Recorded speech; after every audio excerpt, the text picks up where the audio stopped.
going to take some time.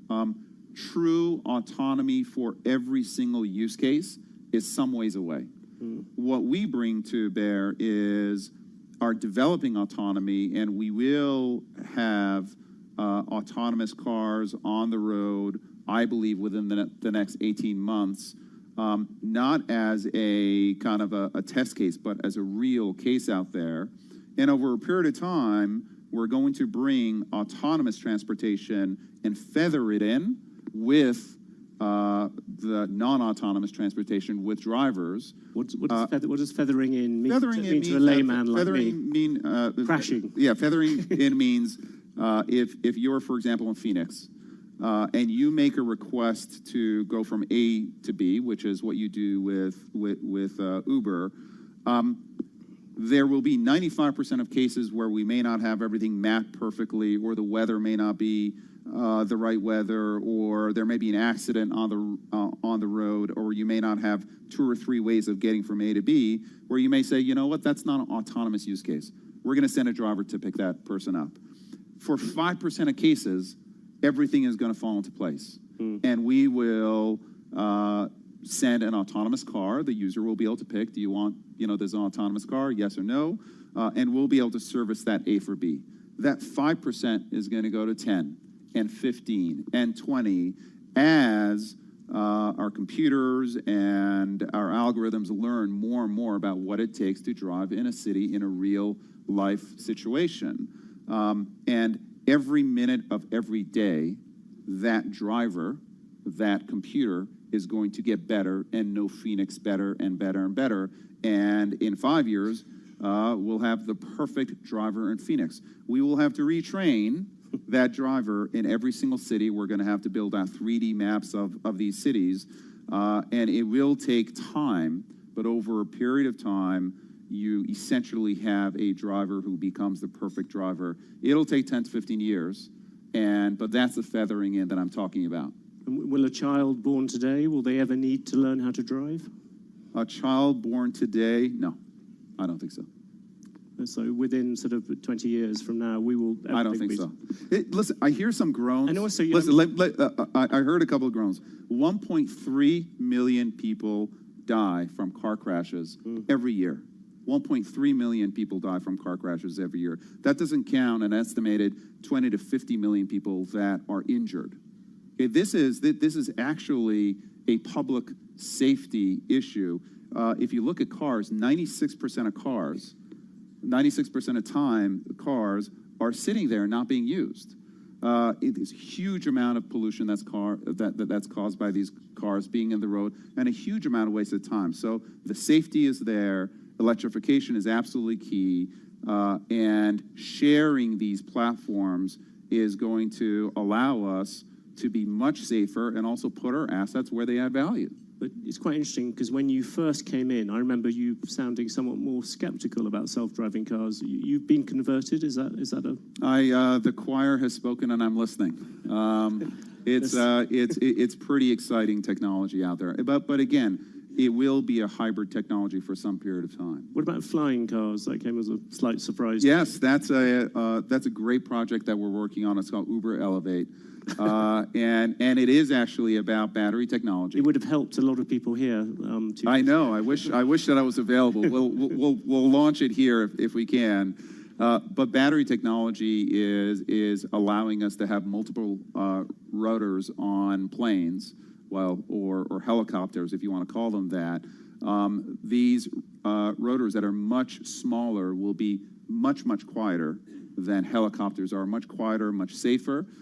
If you add sharing into the equation, you can actually get the economics of going from A to B. We think within 5 to 7 years to a place where normal people would think about taking these flying cars. That'll be the beginning, and then it's about scaling. And we're working with a number of partners right now. Do you think the regulation on flying cars, I've heard some proponents of it argue that it might be easier than it has been on driverless cars, because driverless cars, you have to deal with existing roads, existing everything. Flying cars, essentially you're going into unconquered space. I think that mayors that are forward-thinking understand that traffic and pollution are a real issue, and I think flying cars can be a significant solution to traffic issues in cities. And these cars, to start with, they're going to be very specific. They'll be kind of highways in the air. There'll be very specific routes that these flying cars go on. They're not going to be able to take you to your backyard and land in your backyard. There'll be these skyports. So there'll be very specific routes that you go on. And I think if you build a regulatory framework that has that kind of structure around it, I think you get to a better solve. Can I drag you back, somewhat reluctantly, back to the real world? But you have Rajiv Misra, who came in with you from SoftBank. Yes. He's going to become a director. Last week, he said that Uber should focus on repairing its market share in the US and on key European markets rather than going to new ones. Do you agree with that? Is that the way you look at Uber? I think one of the fundamental strengths of Uber is the global scope that we have. This is you a had brand. that motto, everywhere. What's it? Everywhere for everyone. Yeah, everywhere for Do you everyone. want to make it some places for some people? No, we like the everywhere for everyone. It's much sexier than some places for some people. That's telling me. Just not interesting. I do think seriously though the global scope that our company brings is important. Our being able to build technology that we can amortize essentially everywhere in the world is hard, but it is part of the fundamental value that we introduce. So I would look at Uber very much as a global brand. That said, we're going to look at all opportunities, but at this point we are leaning forward, and 2018 for us is going to be very much a lean forward year for the company. But without, I'm not trying to create new boardroom tension at Uber, but that would appear that SoftBank is keener on a more limited idea, whilst you're keener on everywhere for everyone. Well, listen, SoftBank is a very important shareholder. They're our largest shareholder, and many of our shareholders have opinions over what's the right thing to do. Ultimately, the governance of the company is going to be at the board, and we'll have those discussions at the board, and we'll set our long-term strategy, and then execute on it. One of the things which Uber played, perhaps not very fortunately, a role in was the whole sexual harassment questions and everything to do with that. I suppose one very obvious question: do you think that you have solved that part of the culture? But secondly, do you think that this is a real revolution and it's going to stick? I think that what was happening at Uber was serious, and I think that while what Uber went through was difficult, I think the Susan Fowler blog was probably one of the best things that happened for Uber, and it certainly started a movement that's an incredibly important movement of the company.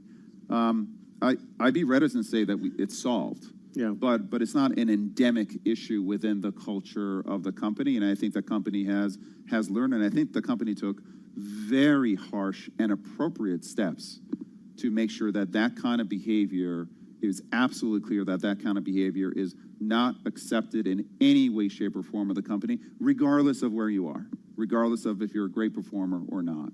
So I think we're at the right place for Uber as a company, but I think in general, we're not where we need to be in terms of women in senior positions, making sure that we're welcoming of women in technology, and we help women really build their careers within our company. There's a great kind of bottoms-up energy there, but we're not where we need to be, and we have a lot of work ahead of us.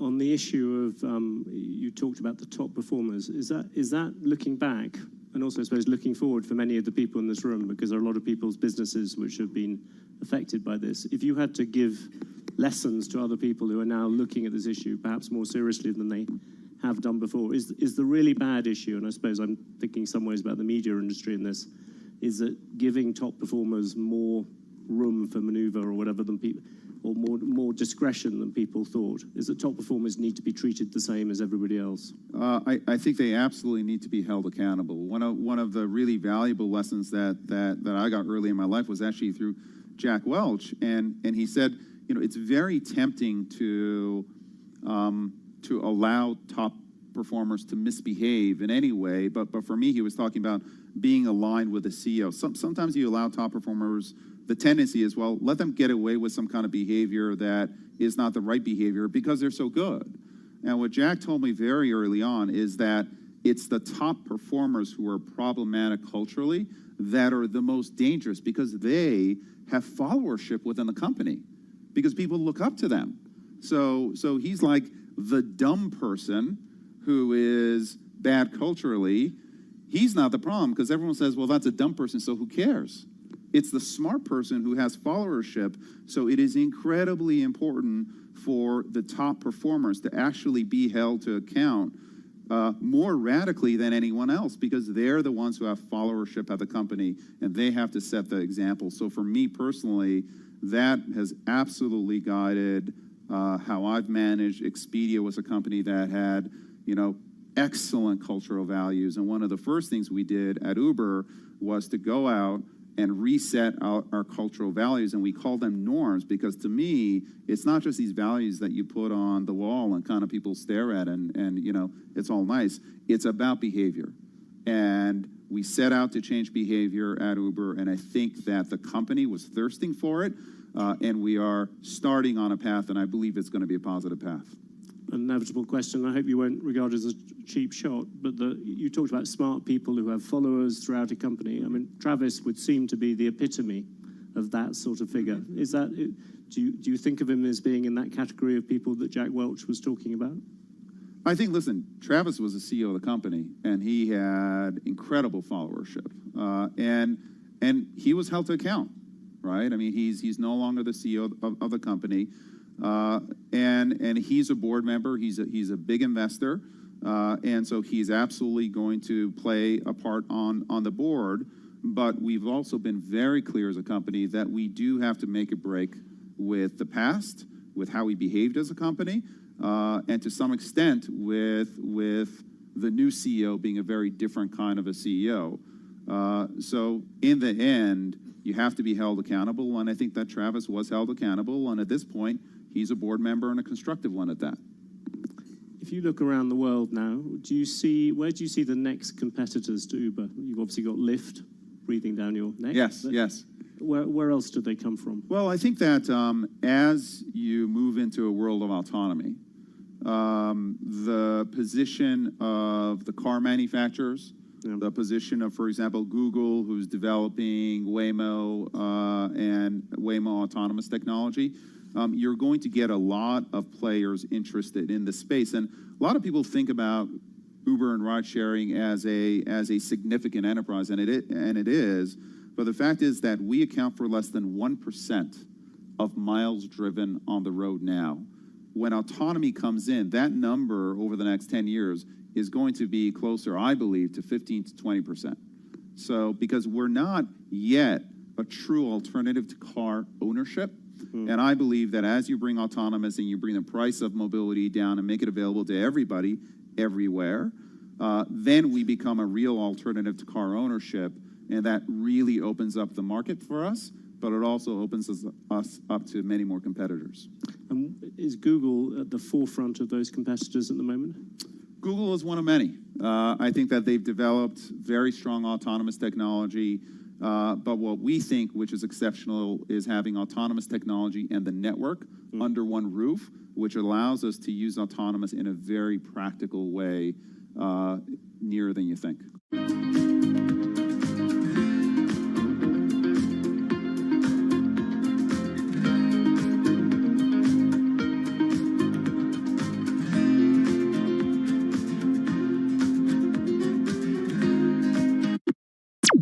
This is Bloomberg Business Week. Insight from the reporters and editors who bring you America's most trusted business magazine. Plus global business, finance, and tech news as it happens. Bloomberg Business Week with Carol Masser on Bloomberg Radio. Live from my home in New Jersey, streaming on YouTube. Check it out, everyone. Yes, TGIF. It is Friday, November 20th, 2020. I like that kind of numerical alliteration. Politics, policy, and the virus. We've also got a good old spat topping our headlines. And we've got stocks slipping as traders weigh a conflict between the White House and the Fed over emergency lending programs.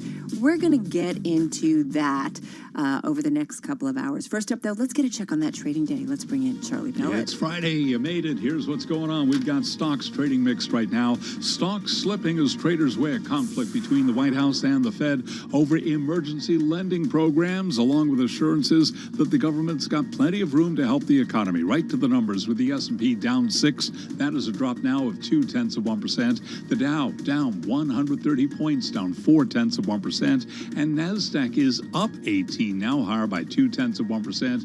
NASDAQ 100 index little changed, up by less than 0.1%. Pfizer shares are higher after saying it will file for emergency approval of its COVID-19 vaccine. Pfizer up now by 1.7%. Gilead Sciences lower after authorities advised against using its remdesivir drug to treat COVID-19. Gilead shares, they're lower now by 0.8%. 10-year yield 0.83%. Gold up 0.4%, 18.73 the ounce. And West Texas Intermediate crude up 1%, 42.19 a barrel. I'm Charlie Pellet. That's a Bloomberg Business Flash. Lovely, lovely. Thank you so much, Charlie Pellet. It is time to set the Bloomberg Business Week agenda. For that, we've got Vince Signorella, global macro strategist at Bloomberg News. He's on the phone in White Plains. Dave Wilson with us, stocks editor at Bloomberg News, on the remote access from New Jersey. So, Vince, I kicked it off at the top of the show. Politics, policy, the virus. We've got, again, I feel like the same old story, this conflict. You know, markets, people, everybody seems to understand. Bloomberg New Economy Forum with global leaders understanding about the importance of backing up our global economies right now. And yet it feels like Congress didn't quite get the memo. I'll tell you, it's striking, really. I mean, you know, markets are talking about the spat between Mnuchin and Powell. Traders I talked to, and I totally agree, it's not a spat. I mean, there's money sitting on the Fed's books that's going nowhere. I mean, if that were in Powell's wallet and he opened it, a moth would fly out. Nobody needs the money. Mnuchin wants to take it, and with Congress's approval, do PPE and small business loans. Is Mnuchin right? Is Mnuchin right, Vincent? Oh yeah, absolutely. He is. The money is not going. Is doing nothing. And if the Fed needed it, they would get it again tomorrow. So, you know, making this a political football the same way they're making everything else a political football these days, as in stimulus, is insane. Pelosi today in her press conference said, we're going to work on an omnibus bill. Well, that has to assume somewhere in the $2 trillion range. We know that's not going to fly in the Senate. If she attaches that to a CR or makes that the budget bill going forward, we're going to face a government shutdown on December 11th. I don't know why these folks aren't getting the message. It's mind-boggling. Yeah, which is certainly not something that the markets need right now, if you think about it, right? Like we've just kind of, I feel like we're slowly crossing some things off our list, but then again, the list is building once again. And when you say CR, you're meaning a continuing resolution? Continuous resolution, yes, which neither side actually really wants to do. They do want to get an actual budget in place. Yeah. But they can't agree with the price of a Metro card is at this point. So I don't know what the heck they're going to do. All right, Dave Wilson, come on in. You're watching the markets. We're well off our lows, at least on the NASDAQ. Yeah, I guess on the S&P as well. But it feels like it's been a market, I've said it a couple of times this week, where investors are just like, yeah, I'm not really into committing to anything too much right now. Yeah, it does have that look to it. I mean, you go through the 11 main industry groups in the S&P 500. 8 of them are lower. Utilities, healthcare, communication services, the exceptions. You look at individual stocks, you see 3 down in the S&P 500 for every 2 that are up. So, you know, there is sort of some broad-based weakness, maybe more so than just looking at the index would tell you. And you think about it, we're really pretty much through with third quarter results at this point. So it starts to become a waiting game for the holiday shopping season and year end. And, you know, what are companies going to say about that period? And, you know, are they going to provide any sense of what they're anticipating for next year? Because a lot of companies never kind of went back to providing any sort of forecast after withdrawing them in response to the coronavirus in the first and second quarters. Fair enough. And I talked to the Mattel CEO, and they have seen a boom because of families at home, kids at home. They've been selling a lot of toys. They have been doing really well. And they anticipate the same thing for, you know, the upcoming holidays, that people, because they feel like we can't go anywhere, we can't spend it on travel, we're going to spend it on our families, you know, the small units, hopefully, that are only going to be together. I mean, Vince, what are you anticipating? I mean, are you spending money? Are you starting to think about the holidays? Maybe you'll do a little bit more this year?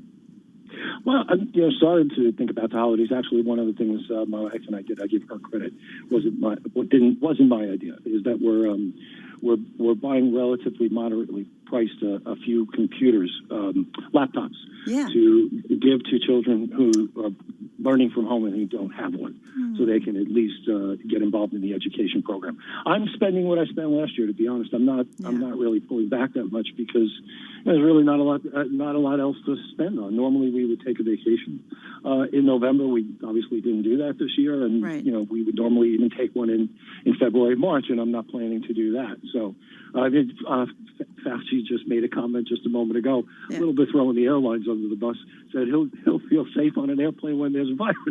So the head of the NIH isn't getting on an airplane anytime soon, it doesn't sound like.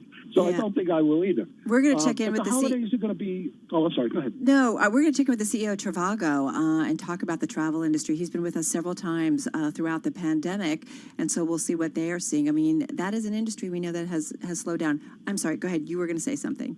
No, I was going to say, and that's very interesting because I co-hosted with you once when he was on. He's a very interesting man. Yeah.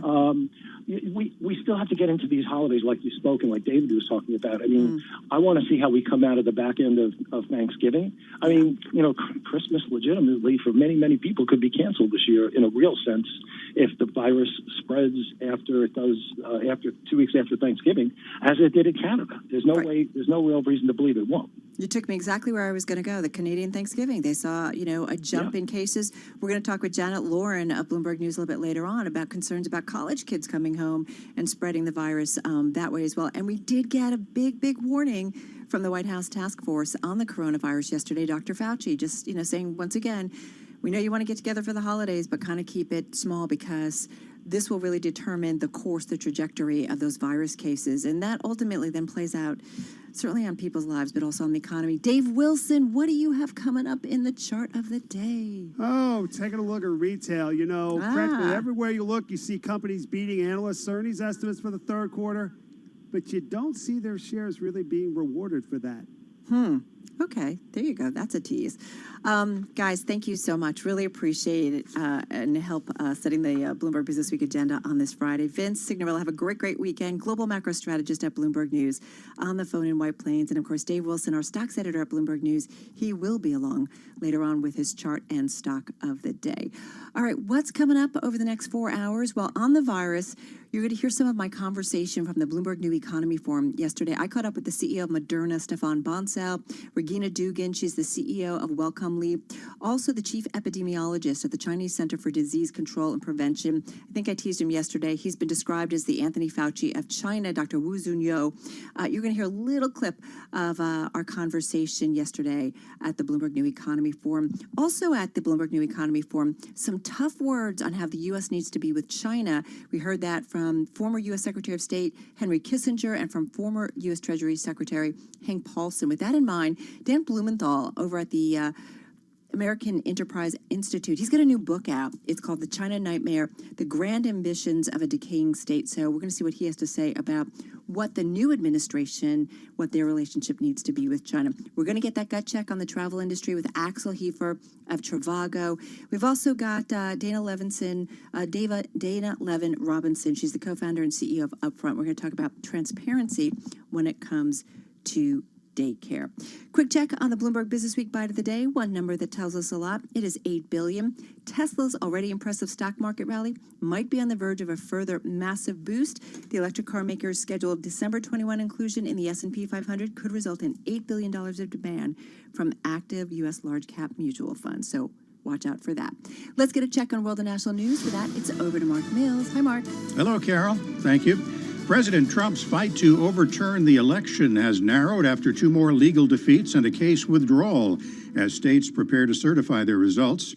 U.S. District Judge Stephen Grimberg rejected a Trump suit that sought to prevent Georgia Secretary of State Brad Raffensperger from certifying the vote tally. Raffensperger today certified that President-elect Joe Biden is the winner of Georgia's 16 electoral votes. The numbers reflect the verdict of the people, not a decision by the Secretary of State's office or of courts or of either campaigns. Michigan's Republican legislative leaders plan to meet with Donald Trump at the White House today, despite a bipartisan outcry over the president's apparent push to overrule voters and award him the state's 16 electoral votes. More Republican senators are distancing themselves from President Donald Trump's attempts to reverse or discredit the outcome of the election. Senator Lamar Alexander of Tennessee said today that Joe Biden looks like he has a very good chance of being the next president and that he should no longer be denied resources that could help with an orderly transition. Food banks across the country are in critical state. ABC News talked to people at a food bank distribution center in Arlington, Texas, including disabled veteran Dwight Crownover. Looking at the economy, looking at everybody not having a job, you can understand not having no food. It just makes the stress worse. So this here helps a whole lot. Global news 24 hours a day, on air and on Bloomberg Quick Take, powered by more than 2,700 journalists and analysts in more than 120 countries. I'm Mark Mills. This is Bloomberg.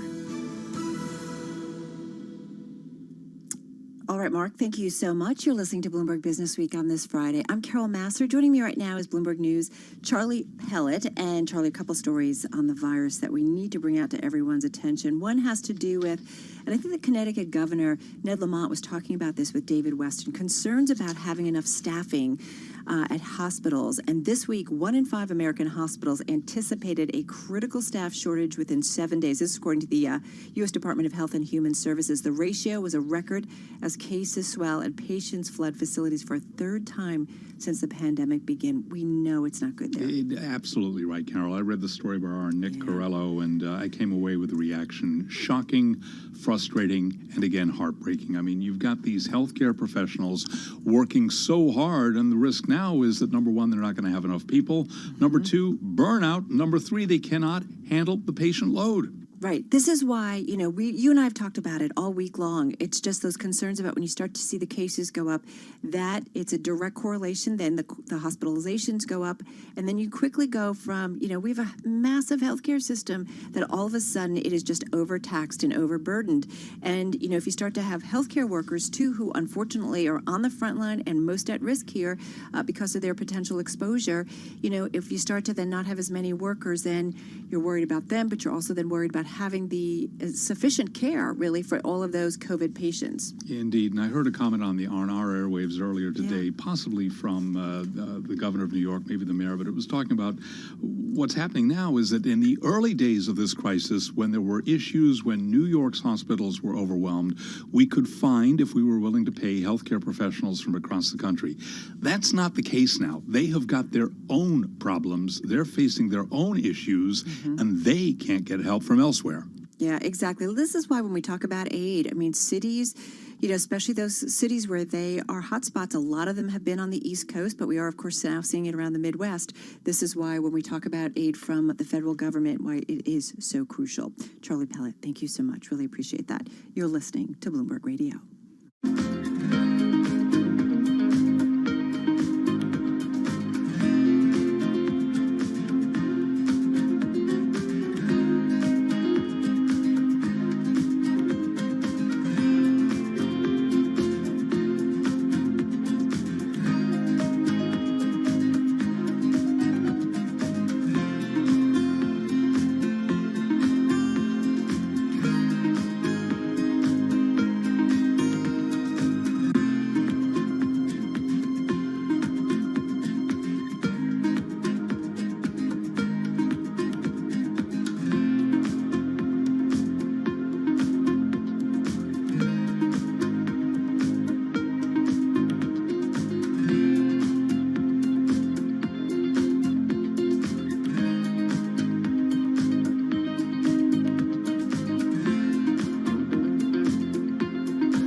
developments, headlines, and breaking news 24 hours a day at Bloomberg.com, the Bloomberg Business app, and at Bloomberg Quick Take.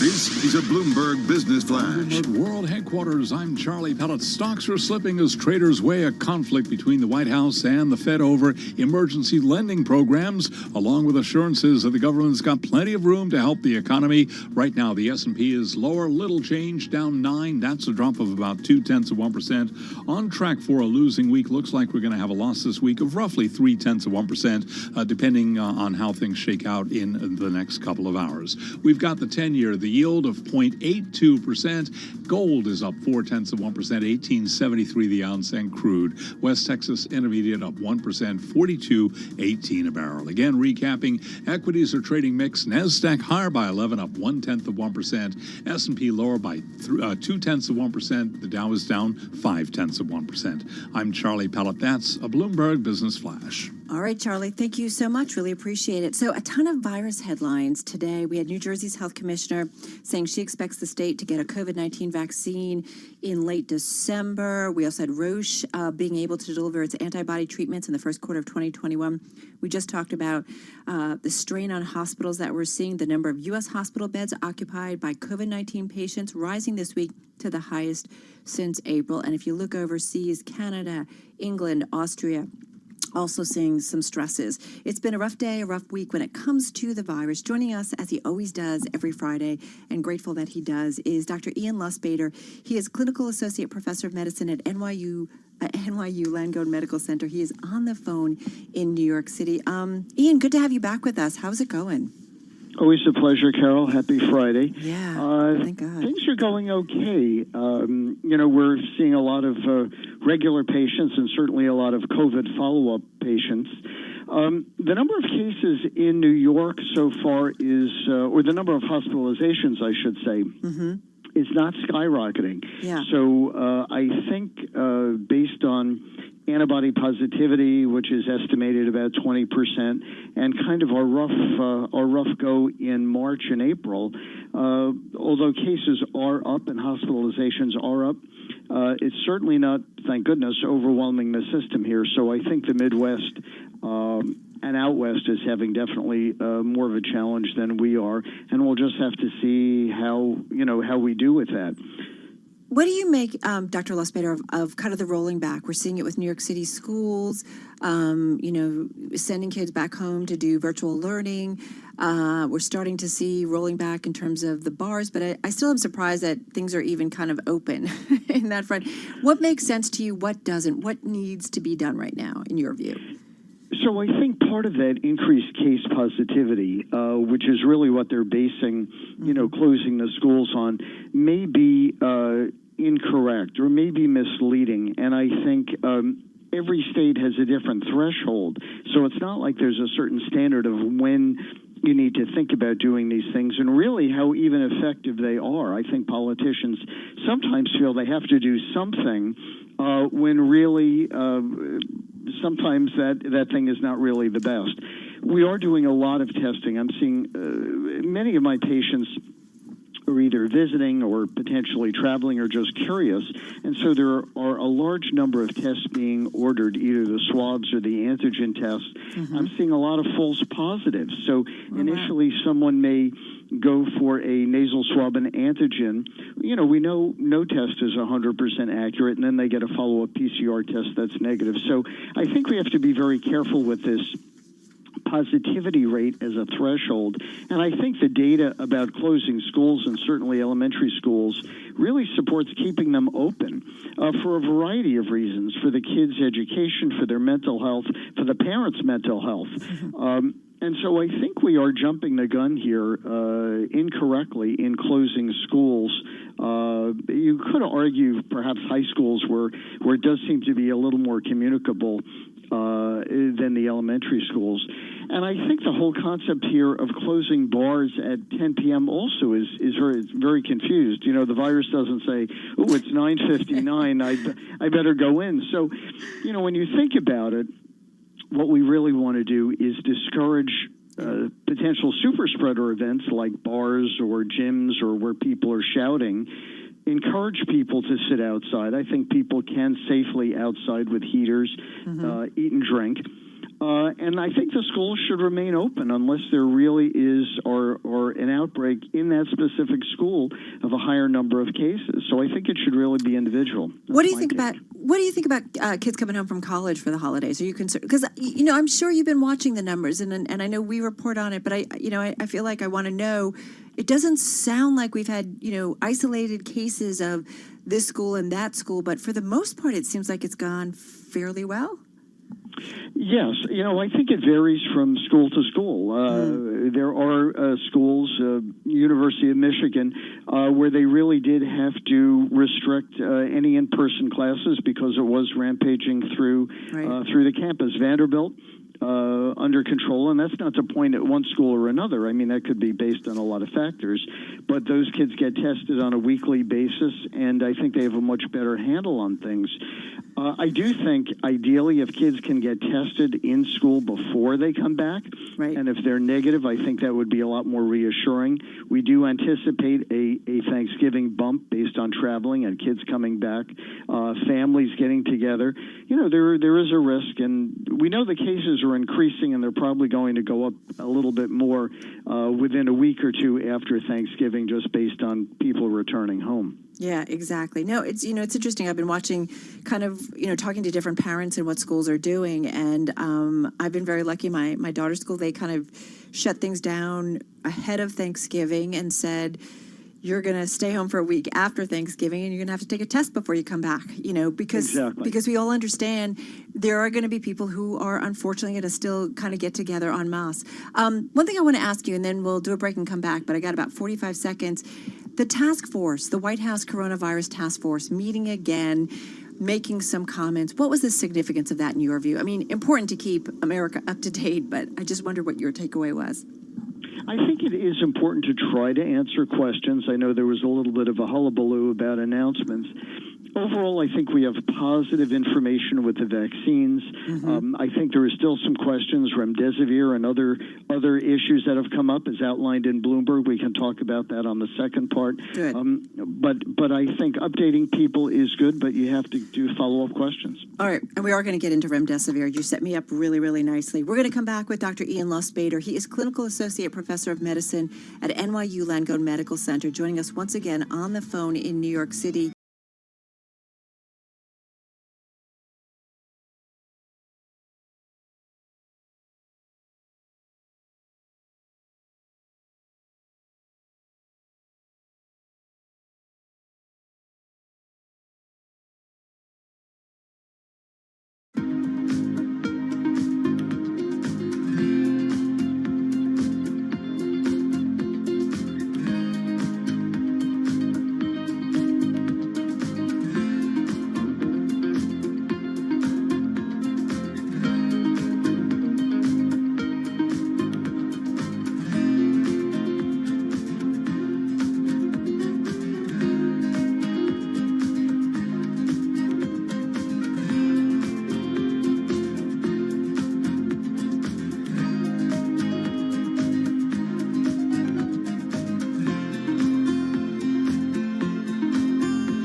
S&P down 8 now. That is a drop of 0.2%. The Dow is lower by 139 points, down by about 0.5%. And NASDAQ up 19, higher by 0.2%. Gold up 0.4, 18.74 the ounce. West Texas Intermediate crude up 1%, 42.15 a barrel. Gilead Sciences shares lower after authorities advised against its remdesivir drug to treat COVID-19. A topic we'll have more on for you coming up in just a moment. Gilead shares lower now by 0.7%. Pfizer and BioNTech are requesting emergency authorization for their COVID vaccine, and it could take at least 3 weeks for the Food and Drug Administration to decide, as trial data is probed by agency staff and outside advisors. Dr. Andrew Pekosh is a professor of molecular microbiology and immunology at the Johns Hopkins Bloomberg School of Public Health. This will be important because we'll also see some of the additional data that hasn't been released yet in terms of safety, as well as the efficacy data that they've sent some press releases out on. Completely expected. It'll be really important for us to go through the safety data to make sure that there are no signatures there of anything that could be of concern. But certainly everything that's been talked about from the Pfizer and the Moderna vaccine as well, up to date, has been very positive and leaves me optimistic about this vaccine coming down the pipeline. And indeed, Pfizer shares are higher now by 1.7%. He mentioned Moderna up now by 5.1%. BioNTech shares, they are surging 8.24%. Again, recapping, equities are trading mixed. S&P down 7, a drop now of 0.2%. I'm Charlie Pellet. That is a Bloomberg Business Flash. It is indeed. All right, Charlie, thank you so much. Let's get right back to Dr. Ian Lustbader, Clinical Associate Professor of Medicine at NYU Langone Medical Center, still with us on the phone in New York City. So, Ian, what's up with remdesivir? I thought this was like a productive treatment. Well, in medicine, there are often conflicting or confusing results, and depending on how you slice the data, you can sometimes get, confusing results. And I think with remdesivir, we always knew that this was not the most potent antiviral. It was sort of the only tool in the toolkit. And typically, it's used in a combination of hospitalized patients. So remdesivir was never really used for an outpatient. There is a new monoclonal antibody by Lilly that's coming out, that's been approved, that may be very effective sort of as a gap for outpatient use in a certain segment of patients. But remdesivir has always been used for inpatients, and typically it does show some benefit when combined with steroids and the sort of cocktail that patients have been getting when they come in, including some blood thinners. So this is really for people who are sick enough to be admitted. But certainly when looked at alone, we know that it's not the strongest, and depending on when it's given, is it better early on, is it better later on, and so forth, I think there's conflicting data, and I'm not surprised that some studies, at least, show that it is not significantly effective. And I think it's going to be up to the individual hospitals to decide, is this worth the cost? In other words, there is a certain... the doctor's seeing enough of a response to warrant it. Yeah, exactly. Well, it's interesting. So what do you make, too, of everything that we've gotten? You and I have talked already about Pfizer news. We got a little bit more Pfizer news about, planning to apply for emergency use. Moderna also coming out. That is something that doesn't require the extreme refrigeration. I talked with the Moderna CEO, Stefan Bancel, yesterday. So I don't know. How do you see it? We're making progress, right?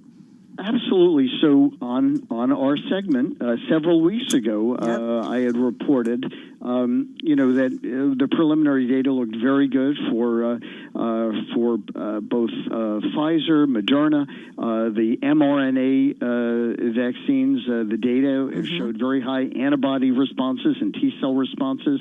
AstraZeneca. So I think our listeners certainly are not surprised by this news, because we announced early on before it was released that there was certainly encouraging data. And so I think we're going to have several vaccines, all of which appear to be safe, all of which appear to be effective, not 100%. And again, there's individual risk, and until those vaccines are given out, and even after those vaccines are given out, it's not going to be 100%. And people who are still at risk and we've talked about this, lung disease, diabetes, hypertension, obesity. People at risk still need to be careful until we develop enough herd immunity that there are really very few cases, and that may take a while. But I think we've definitely turned the corner. I think there's more good news coming with other vaccines. There's some good news about outpatient monoclonal antibody to spike protein. You know, all of this is expensive. This is not all going to be available for the Thanksgiving weekend. So people do need to be smart and careful. But I do think in the next few months we will see significant improvement. You know, unfortunately, we'll be up to, 300,000 deaths and hospitals being overwhelmed. So this has been a rough pandemic. It's not over. There's definitely light at the end of the tunnel.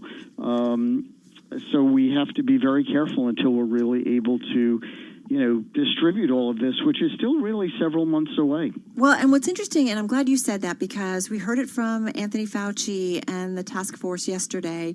I said I interviewed someone who has called the Dr. Anthony Fauci of China, Dr. Wu Zhunyou. He's the chief epidemiologist at the Chinese Center for Disease Control and Prevention. Caught up with him. He too, many people are like, listen, guys, vaccine, it's not going to be here tomorrow. It's and especially when you think about mass distribution, and that in the meantime, it may not be the answer to everything, and that in the meantime, wear masks, social distancing, avoid those big gatherings. It really does come down to that. I know you and I have talked about it so many times, 100%. but that's just quickly, that's what it's about. We absolutely have to be self-aware and be careful until everyone gets the vaccine, and we have to encourage people to do that when it comes out. Ian, I got to run because the president's coming out to talk about drug pricing. He is at the White House. Let's go there. Breaking rules to very dramatically lower the price of prescription drugs for the American people, especially for our cherished seniors. We're pleased to be joined on this occasion by Secretary of Health and Human Services Alex Azar and Administrator of Center for Medicare and Medicaid Services, Seema Verma. Thank you both. Thank you both. And thank you all for being here. Appreciate it. The unprecedented reforms we're completing today are the direct result of the historic drug pricing executive orders I signed in July. Statutorily, we had to go through a very long process, and we got it done. I was very proud to have gotten this done. We were pushing it very hard, as we did with the vaccines and other things. The first action will save American seniors billions of dollars by preventing middlemen, famous middlemen they call them, from ripping off Medicare patients with high prescription prices.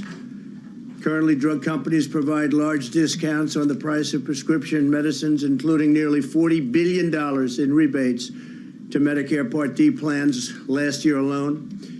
Yet often middlemen stop those discounts from going to the patients, which is what we're interested in, not the middlemen who need it the most. So the patients are going to be now getting the benefit instead of these very wealthy individuals.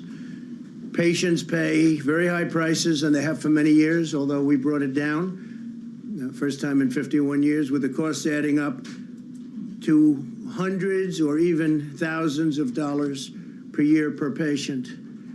Today's action ends this injustice and requires that these discounts go directly to people. These are the people that need it. This will save patients up to 30%, could be 40%, could be 50%, could be much higher than that. These are numbers that nobody's ever even contemplated. And that doesn't include life-saving drugs like insulin, which will be even higher. Insulin was destroying lives and destroying families because the cost was so high, and now it's at a level that nobody can even believe. Is that correct, Seema? $35 a month, from many times that number. The second rule we're finalizing today will transform the way the U.S. government pays for drugs to end global freeloading on the backs of American citizens and American patients. Until now, Americans have often been charged more than twice as much for the exact same drug as other medically advanced countries. We would be having a drug, identical drug, same company, and we'd pay many times the price of what that drug would sell for in certain countries. In case after case, our citizens pay massively higher prices than other nations pay for the same exact pill from the same factory, effectively subsidizing socialism aboard with skyrocketing prices at home. So we would spend tremendous amounts of money in order to provide inexpensive drugs to another country. And when I say the price is different, you can see some examples where the price is beyond anything 4 times, 5 times different. For example, Medicare Part B recipients are forced to spend 5 times more for a common breast cancer medication than patients in other countries. So 5 times more. And we have other examples that are substantially higher than that. To address this unfairness and to lower prices for Americans, we're finalizing the most favored nation rule. Remember that name, most favored nation rule. Nobody's ever done this. The drug companies don't like me too much, but we had to do it.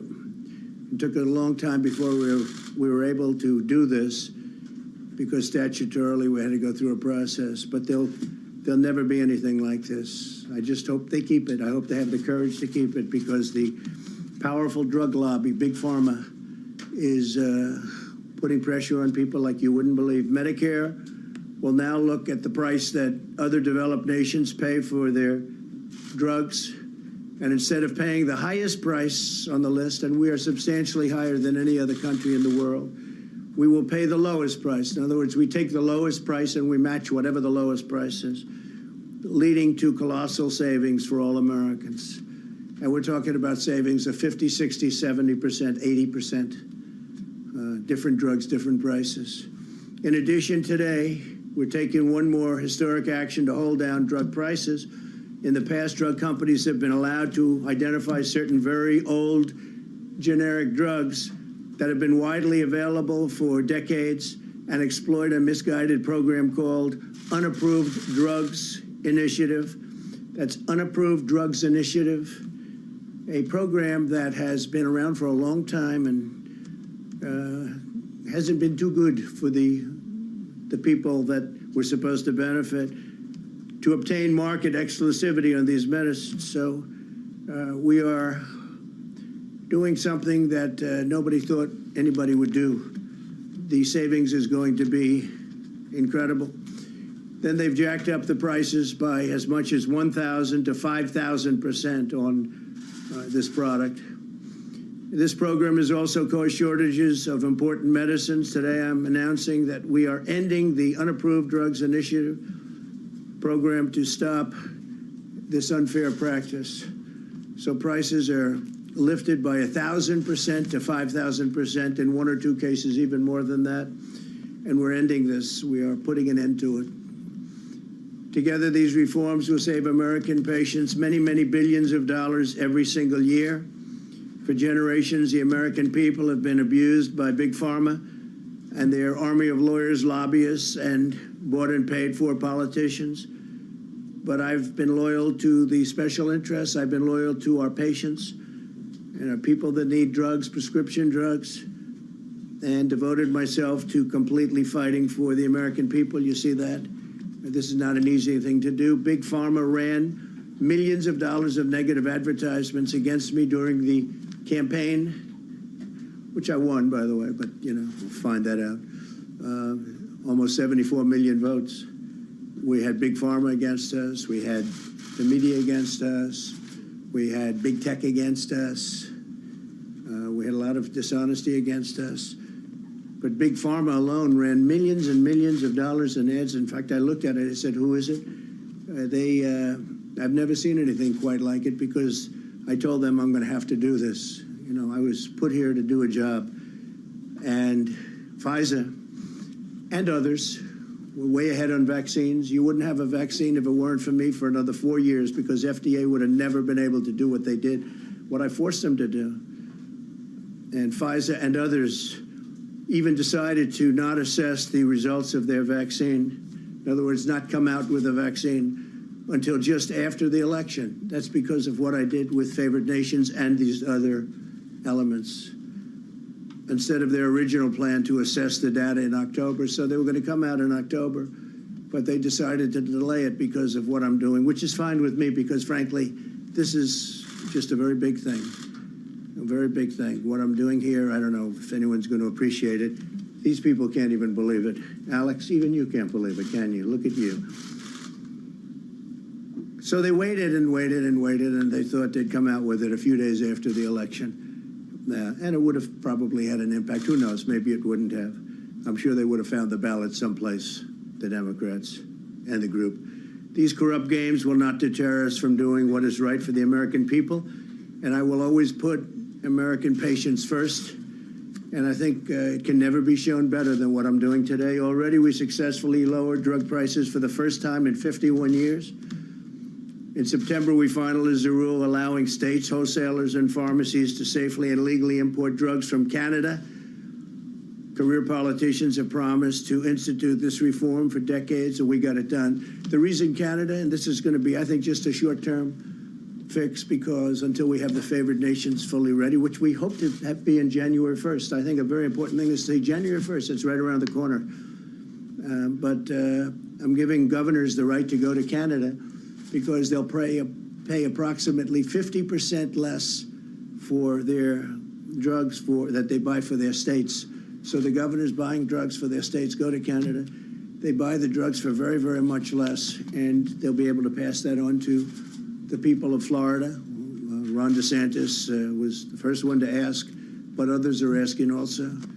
And it's a great thing. I mean, you'll save 50%. They're going to buy a lot from Canada initially, and I think ultimately they'll be comparing prices. You'll get the lowest price anywhere in the world, so you won't need to buy from Canada. In a few weeks, my administration will also finalize rules requiring federally funded health centers to pass drug company discounts on insulin and EpiPens directly to patients, and the EpiPen prices come way down. We remember those horrible stories about EpiPen. Well, the prices now come way, way, way down. We capped insulin costs for many seniors at just $35 a month, as I said, saving them an average of nearly $500 to $1,000 a year just on insulin. Saving $1,000 a year on insulin. Since I took office, we've reduced Medicare Part D premiums by 12%, putting nearly $2 billion back into seniors' pockets. Now, 12% is great by any standard, but 12% is peanuts compared to what we've done with favored nations. I think it's probably the biggest story that we've ever had relative to drug prices. There's never been anything like this. This is something that has been talked about for many years, but nobody had the courage to do it because of the power of Big Pharma. We ended the gag clauses that prevented pharmacists from telling patients how to buy less expensive drugs. As you know, pharmacists could not talk to patients about how to buy drugs. How about that one? Think that's right? And now they can and should. We approved a record number of affordable generic drugs for 3 years in a row, and we put a very heavy emphasis on generic drugs. And the pricing there has become very good, but that pricing will also go down very substantially. No administration has ever fought harder or achieved more for our patients and for our seniors. But for America, when you think of it, for America, because other countries were paying a fraction of what we were paying.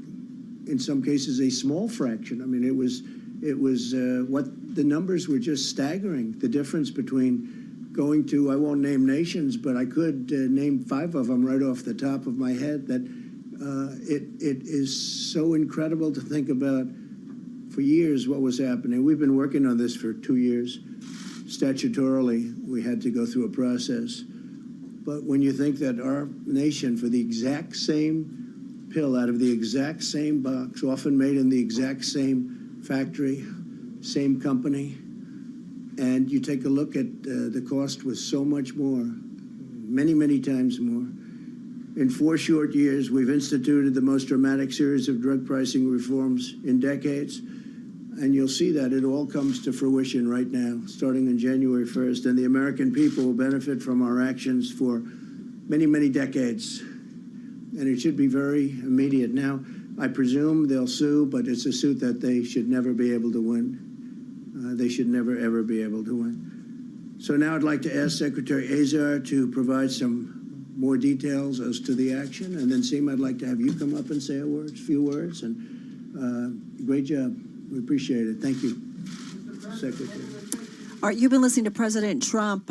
He is in the White House at the Roosevelt Room and talking about his or his initiatives, I should say, for lowering drug prices specifically. He really says he's getting at the variations paid for drugs by Americans versus those that are in other countries. So he talked about, and this has been very controversial when it comes to the drug industry, and that is the most favored nation status. And so essentially he says Medicare is going to now look at the prices that others developed nations pay, and that they, meaning the United States, we will now pay the lowest price. So talking a lot about the drug industry. Lucky for us, I think Dr. Ian Lustbader is still with us, Clinical Associate Professor of Medicine at NYU Langone Medical Center. So Ian, we do know that the president, I think over this summer, he actually signed 4 executive orders that were aimed at lowering drug prices. The pharmaceutical industry is not too happy about some of them. He also talked about ending the unapproved drug initiative. That's for those pharmaceuticals. There's hundreds of them that entered the market prior to 1938 before the FDA really implemented those safety reviews. So what's your takeaway from what the president said? Well, I think the president raises a number of very correct points. You know, for years we've known that Americans have always paid more for the exact same medications that are available, you know, more cheaply overseas. And it's very opaque how the drug companies determine prices from country to country. And you and I, even a couple of years ago, interviewed a pharmaceutical CEO trying to get a sense about how do you even judge how to charge a certain cost, and we never got a straight answer. You know, part of that, obviously, regulations. It costs a lot to bring a new drug to market. FDA regulations and studies, you know, it can cost billions of dollars to bring a new medication. But there's something very amiss when Americans have to pay more. And so I agree with the president, you know, on this. And, you know, obviously pharmaceutical companies need to make a reasonable profit. You know, how we determine that is really another question. How much, and I'm always curious about this, people always make the argument, I've had a brother who worked in the pharmaceutical industry for several decades, and what's interesting is they say, yep, it's the R&D, the amount of time they spend on a lot of drugs that never actually come to market. There's also the concerns about legal liabilities. Is that part of the reason why it's so much more expensive in the U.S. versus elsewhere? I believe that's true. Certainly, litigation, not only for malpractice, but for pharmaceutical issues, much more in the United States. So I'm sure that is a factor. But really, at the end of the day, it's just patently unfair that one customer should have to pay significantly more, 2, 3, 4, 5 times as much. And maybe that burden needs to be shared around the world as well.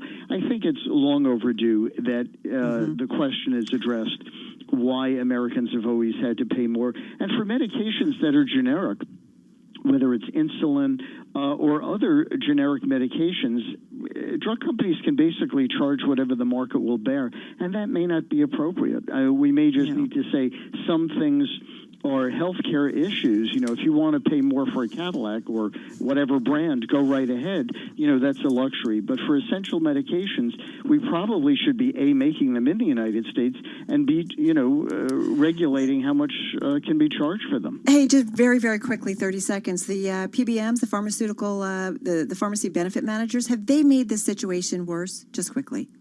It's another layer and it's unclear exactly what they do. Theoretically, they're supposed to negotiate the best price.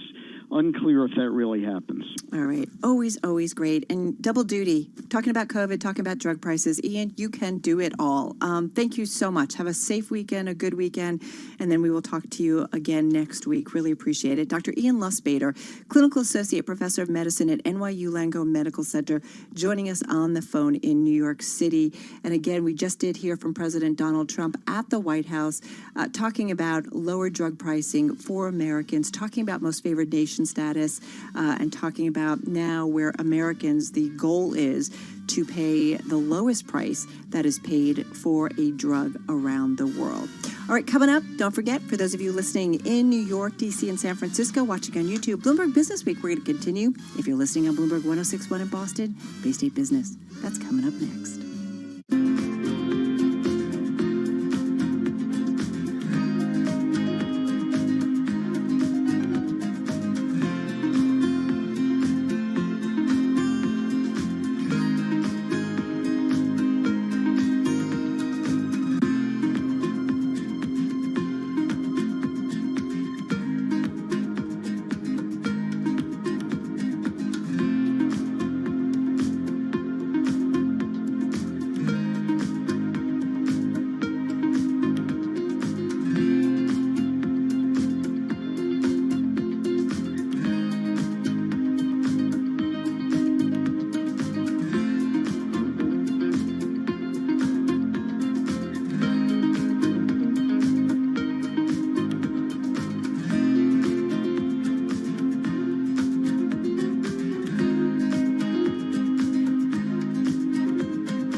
From Bloomberg World Headquarters, I'm Charlie Pellet. We move into the final hour of trading on this Friday, November 20th. It is a mixed Friday. The Dow, the S&P, they are both lower.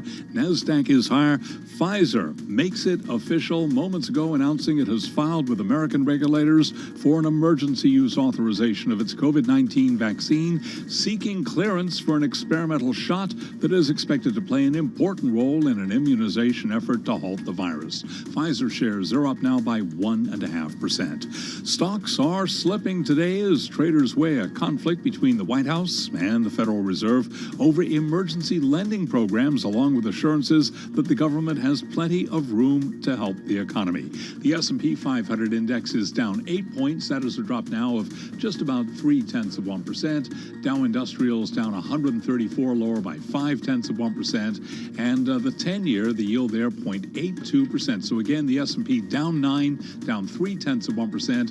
NASDAQ up 0.1%, higher by 12 now, and the Dow down 135, down 0.5%. Gold up 0.4%, 1873 the ounce. West Texas Intermediate crude up 1%, 42.15 a barrel. Wall Street, meanwhile, is looking ahead to the December Fed meeting. Nisha Patel is portfolio manager at Parametric Portfolio Associates. I think in the December meeting, the Fed is really going to emphasize and maybe focus on two things. Really emphasizing that they're going to keep rates at close to zero for an extended period of time. Really provide that dovish guidance. And again, in light of the new developments, in light of the weaker data, in light of the shutdowns, and let's be honest, without fiscal stimulus, there's more pressure on the Fed to do something. And so I think they will have to address that. Sources tell Bloomberg Europe's aviation safety regulator is preparing to take a major step toward approving the return of Boeing's 737 MAX as soon as next week. Boeing shares, they're down today by 2.2%. Again, recapping equities are trading mixed. The Dow, the S&P, they are both lower. NASDAQ is higher. S&P down 9, a drop of 0.3%. I'm Charlie Pellet. That's a Bloomberg Business Flash. You're listening to Bloomberg Business Week with Carol Masser on Bloomberg Radio. Yes, indeed. This is Bloomberg Business Week, the Friday edition. I'm Carol Masser, working from home on this Friday. Want to get into something. It was all over Bloomberg Radio today. We were talking about it too yesterday as well. And I'm considering it. It's a top story, no doubt about it. And it's about the battle between Mnuchin and Powell, or at least the apparent battle. We're talking about U.S. Treasury Secretary Stephen Mnuchin and also Chairman of the Fed, Jay Powell, of course. It's over the emergency lending programs and aid to help the economy. So let's get into it with Saleha Moshin. She is senior U.S. Treasury reporter at Bloomberg News. She is on the phone from Washington, D.C. So, Saleha, lay it out for us. We kicked off our broadcast today, and our Vince Signorella said, it's not really a spat in that, Mnuchin has a point here. We could use this money to help out small businesses, other businesses. So what are you seeing? Well, not only does Mnuchin have a point here, he is following the law, which we have seen on paper since March, that lawmakers agreed to. Every single senator voted in support of the CARES Act in March. Every single senator should have read every single line of the act that they supported. And so it said, we will be sunsetting these facilities at the end of the year. Now, when the law was passed, it looked like this is just an 8-week problem. It didn't seem like this pandemic was going to go on for as long as it did. Right. But the spat kind of happens when it's the central bank itself issues minutes a unhappy message in response. Well, so what are you hearing? Who's right? Is there a right or wrong here? I think it's also how you give information. Maybe if the secretary had prepared the landscape starting in September, before Election Day, before all the polls were so set on who was going to win, who was going to lose, and said that everyone should just be aware that this is what the law says, and then we got to look at it and tick all of our boxes, then maybe this information, this message would have been received a little bit with less shock. Yeah. That's a real big part of it. But markets have absorbed the message. Markets have recovered. Yeah. S&P 500 is relatively flat this morning after a lot of the news kind of came out. So, well, and Saleha, you understand how this all works. I mean, is it the right of the Treasury Secretary to request this money back? And can he do it? Will it happen? Did it happen? Yeah, I don't know if it will. It should. He does have a right to, because Congress said that he needs to do this. He did point out that in March, when the $500 billion was being given to Treasury, the Democrats were saying that Mnuchin was going to abuse it as a slush fund for himself. And today, criticism is sort of bipartisan. All Democrats are unhappy that Mnuchin wants to return the money to Congress, and all Republicans are happy that he's doing it. I think this is also just a part and parcel that, Congress just cannot agree to a stimulus. So maybe the Secretary is trying to find a way to make that happen. Right. At the same time, you can understand the Fed is in a bind already. Their toolkit is, rates are historically low for a long time. They've expended a lot of energy on loosening the financial conditions. You don't know where we're headed next. So I can understand that this is a bit of a shock to people. Well, and it's a reminder, Saleha, listen, you understand it. You follow the Treasury. You understand how the government works, right? And the Fed is about really kind of working with making it kind of easier for lending to happen within our economy. Congress is about spending money, right? Or giving money to Americans or to small businesses. And essentially, this money could go into another round of stimulus and help out, some of those small businesses, the, PP money that we saw going out in that first wave of stimulus, virus stimulus.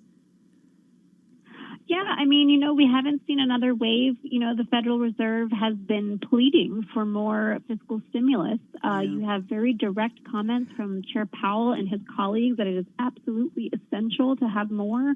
And it seems like Congress just has not really understood that message. So what happens? Tell me what's expected. Here we are. We're just, a little less than a week out from Thanksgiving. We've got, Congress, in terms of recesses coming up over the holidays. What are we anticipating in some kind of relief, package, another round of relief? We know that Secretary of the Treasury, Mnuchin, he did kind of take some steps, right, to restart these stimulus talks, and he was talking with Democratic leaders about it. Well, he hasn't spoken to them yet since elections about this. Okay. So today he spoke to Senator Mitch McConnell, who is supporting the idea that we should use the unspent CARES Act money that's already been appropriated and sort of siphoned off to spend to go ahead and find ways to use it for targeted relief in the economy. And so now they need to approach congressional leaders. Now there's not very many vote days on the calendar between now and the end of the year. At the same time, these facilities, they sunset at the end of this year, and it's just 15 or so trading days before the next administration is sworn in. So, work can happen pretty quickly. Yeah, exactly. But each day that goes by, we know it's putting more pressure, especially if you watch those virus numbers, it's putting more pressure on businesses going forward. Saleha, is there some understanding that we will get something at some point, but the real sticking point now is just whether McConnell has repeatedly, I know you and Eric Wasson have done reporting, talked about, $500 billion. We know the Democrats have talked about $1.4 trillion or even more.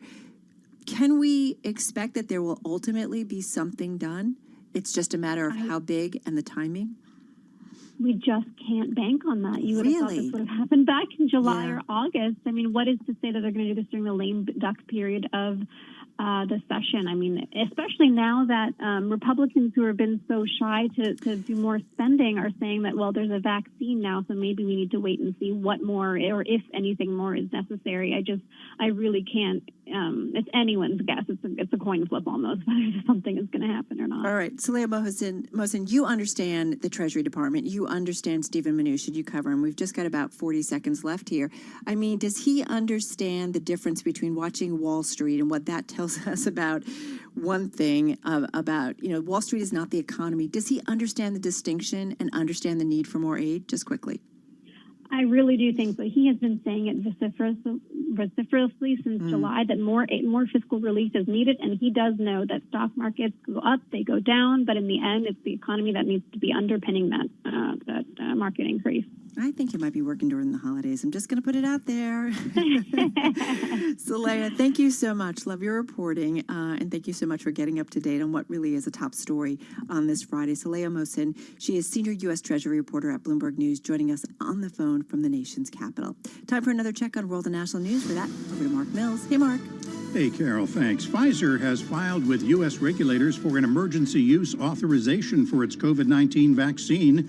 seeking clearance for an experimental shot that's expected to play a vital role in an immunization effort to halt the virus. Michigan's Republican legislative leaders plan to meet with President Trump at the White House today, despite a bipartisan outcry over the president's apparent push to get the state's lawmakers to overrule voters and award him the state's electoral college votes. Biden campaign senior advisor Bob Bauer says President Trump is asking Michigan to ignore the results of the popular vote election, something he called a threat to democracy. No state legislature in our country's history ever has done what Donald Trump is apparently agitating for the Michigan state legislature to do. Critics of Trump's Michigan efforts say that even if the state lawmakers are able to pass legislation to overturn the election results, they don't have the number to override an expected veto by Democratic Governor Gretchen Whitmer. More Republicans are distancing themselves from President Trump's efforts to discredit the election. Bloomberg's Nathan Hager reports from Washington. Utah Senator Mitt Romney has delivered the most forceful response. He says President Trump is attempting to subvert the will of the people with unfounded fraud claims. Another Republican senator, Lamar Alexander, says President-elect Biden looks like he has a very good chance of being the next president and should no longer be denied resources needed for the transition. Republican Congressman Fred Upton of Michigan says any attempt by his state's legislature to change the election result would be a dead end. He says he's not seen any evidence of fraud that would overturn more than 150,000 votes. In Washington, I'm Nathan Hager, Bloomberg Radio. Global news 24 hours a day, on air and on Quick Take by Bloomberg. Powered by more than 2,700 journalists and analysts in more than 120 countries. I'm Mark Mills. This is Bloomberg. All right, Mark, thank you so much. You're listening to Bloomberg Business Week on this Friday. I'm Carol Masser. Joining me right now is Bloomberg News' Charlie, excuse me, Pellet. That's a nickname. Pellet. You didn't know, right? No, I'm going to call you Carol Muse Masser because that's where we're going with music. Well, let's talk about this. I love this story by Amanda Gordon. I love everything she does because she is got a front row seat to the city, the world's billionaires, and she's always on the New York social scene. And that includes catching up with Alex Klaban, who recently left a hedge fund he started back in 2008. And he's got a forecast for what follows the chaos of the pandemic, Charlie. Indeed. He says, quote, "The world's crazy. The pandemic has caused us all to scatter. And if there's one thing that we're all yearning for, it is calming music in a place that we can convene." Now, I'm not going to comment on stories, but in this case, I'll make an exception.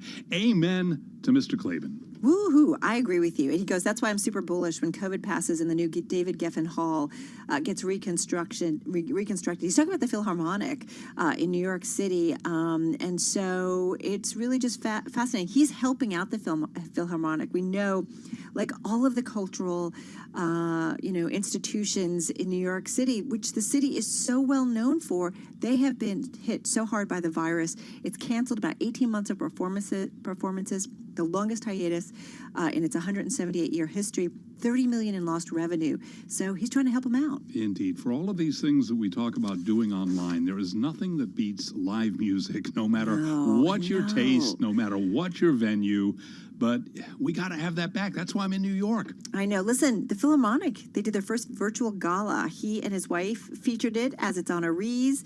And you had Kelly O'Hara, Josh Groban singing. So it's pretty interesting how, cultural organizations we know, too, are figuring out how to pivot. We've talked with the head of New York City Broadway, and we know it's really hard to do that and bring that back, but it's interesting to see how some folks are figuring it out, just like Alex Klaban is. All right, Charlie, thank you so much. You're listening to Bloomberg.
markets, headlines, and breaking news 24 hours a day at Bloomberg.com, the Bloomberg Business app, and at Bloomberg Quick Take.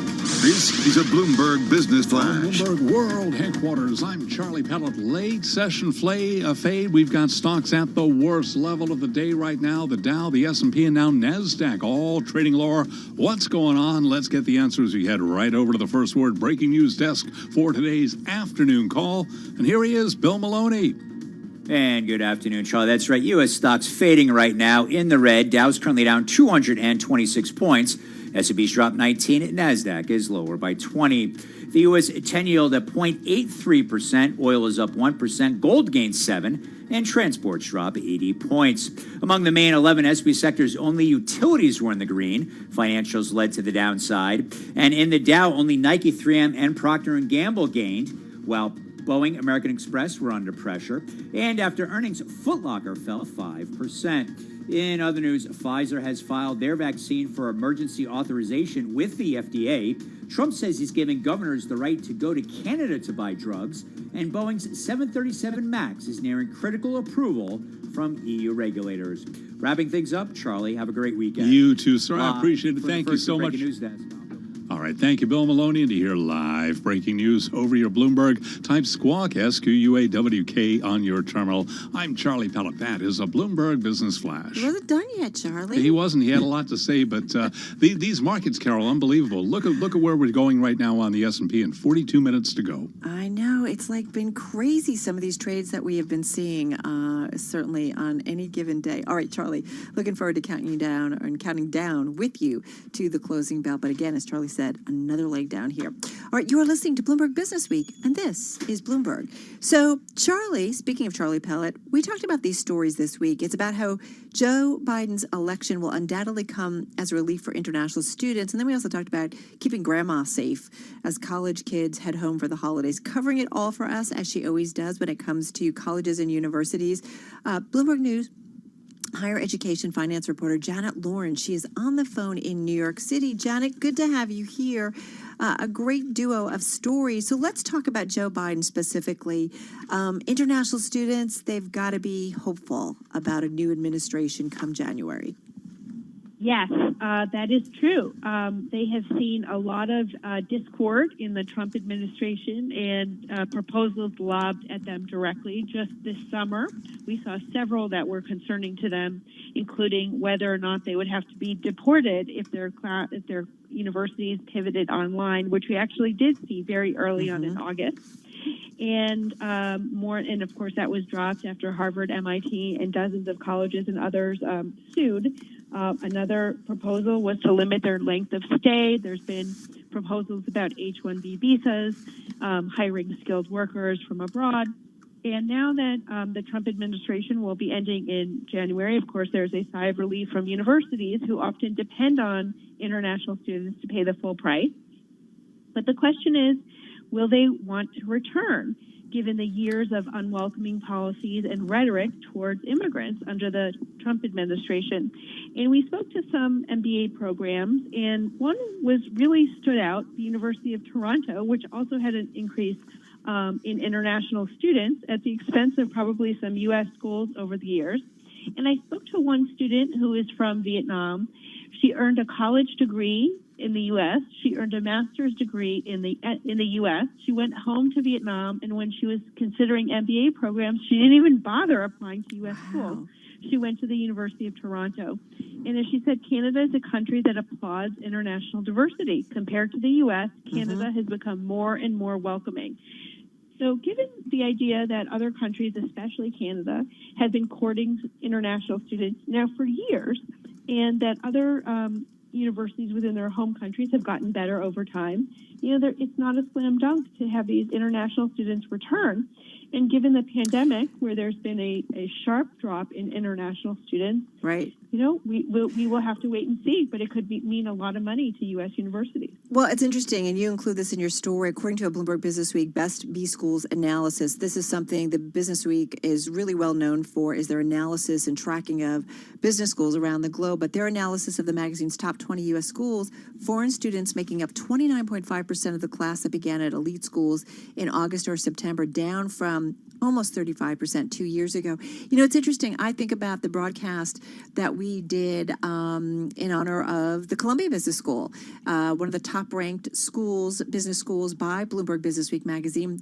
James Gorman, we caught up with, you know, from Australia. He's now a U.S. citizen, but talked about coming in, you know, coming to the United States, coming to New York, what that was like.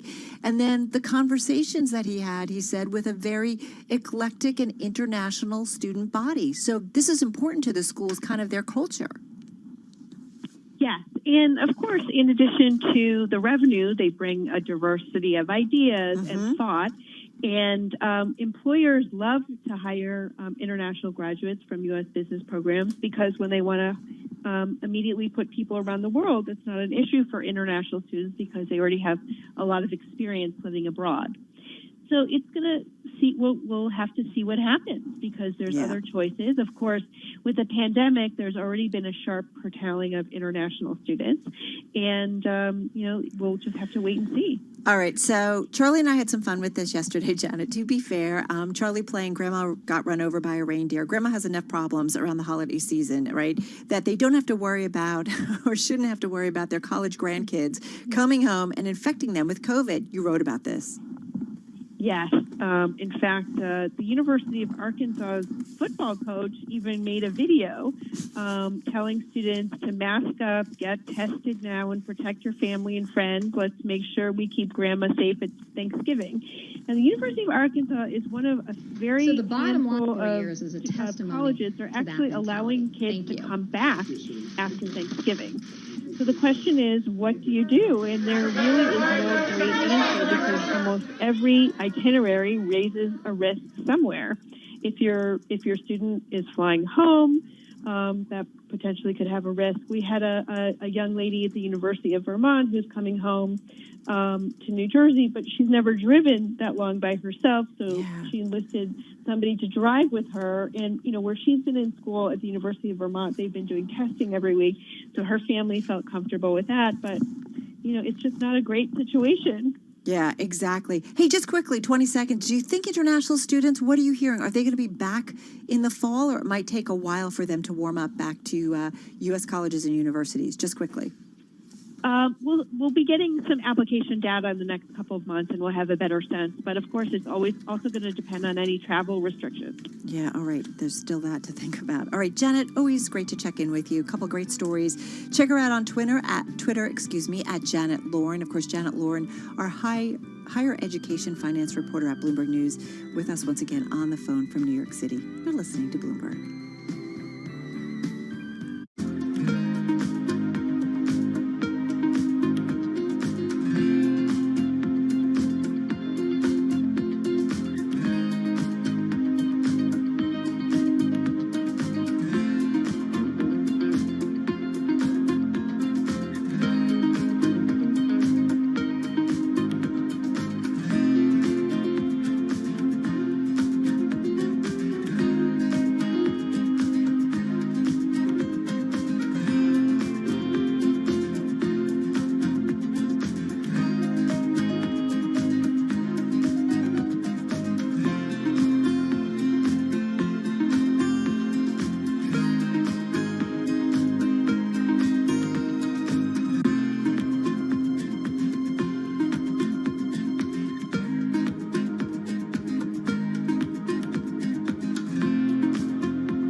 Broadcasting live to New York, Bloomberg 1130. To Washington, D.C., Bloomberg 99.1. To Boston, Bloomberg 106.1. To San Francisco, Bloomberg 960. To the country, Sirius XM Channel 119. And around the globe, the Bloomberg Business app and BloombergRadio.com. This is Bloomberg Business Week.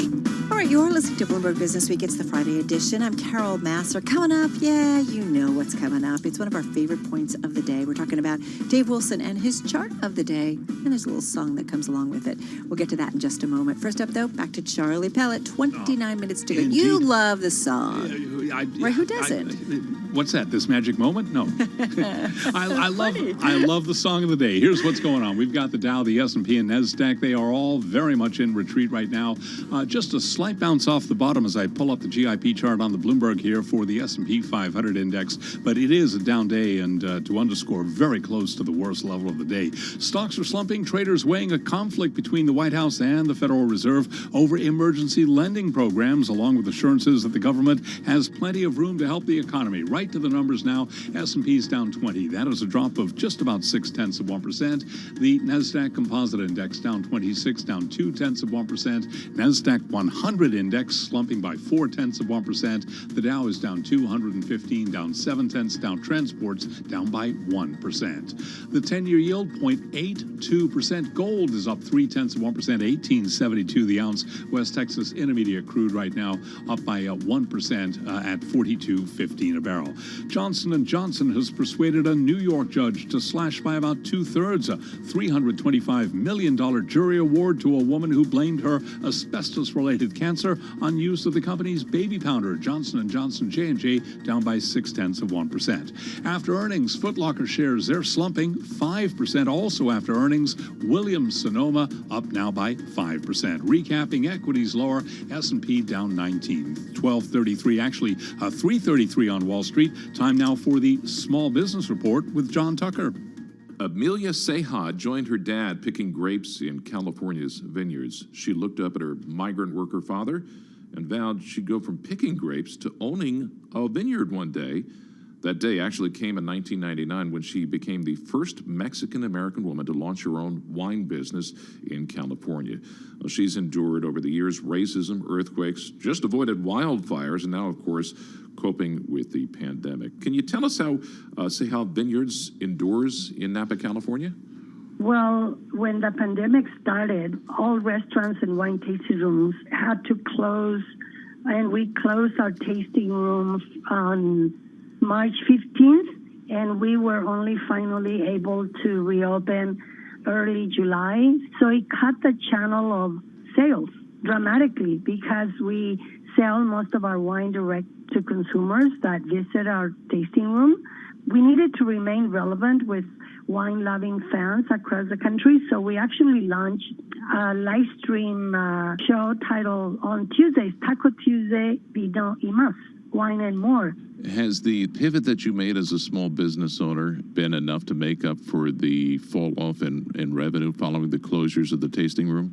We're a little bit short of our projected sales, but due to our quick response, we've been able to continue to sell our wines. Plus, we also have a wine club, and that has helped a lot too. Do you have any further guidance on what is next for the state of California in terms of lockdowns? We don't know yet, but we may have to close our wine tasting room again. Amelia Seha of Seha Vineyards in California. And that is today's Bloomberg Small Business Report. Okay, we thank you very much, John Tucker. And at 3:35 on Wall Street, I'm Charlie Pellet. That is a Bloomberg Business Flash. I think after something like that, Charlie, we both need a glass of wine, right? I'm all in favor of that. Yep, makes sense for me on a Friday after what a week, too. I know. All right, kiddo, hang in. Just a few more hours to go. All right, you are listening to Bloomberg.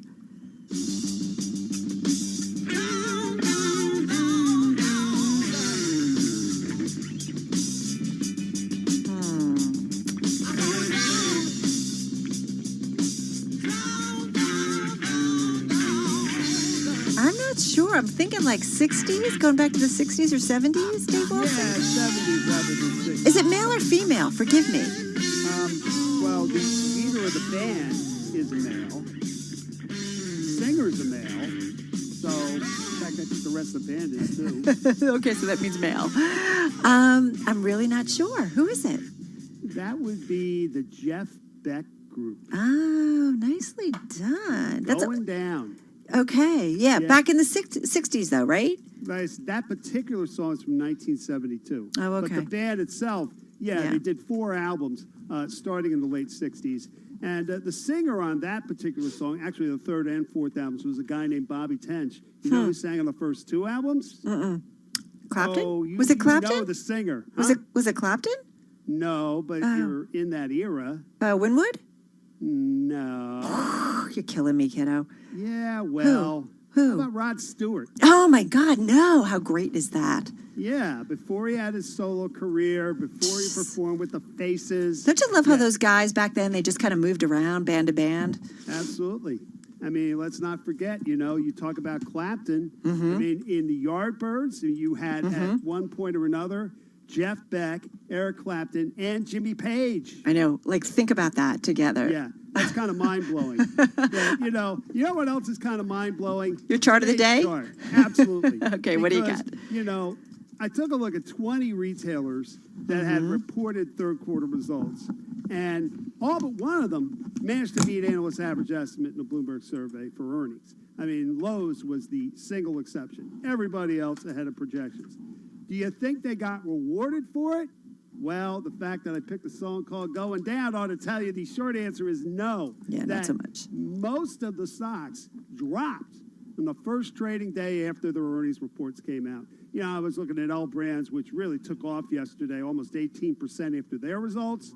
But that was so obvious as an exception that, if you looked at these 20 stocks that I picked, and, they're mostly S&P 500 retailers with some exceptions. But in any case, for the group, the median decline was 1.7%. And in fact, 14 out of the 20 fell.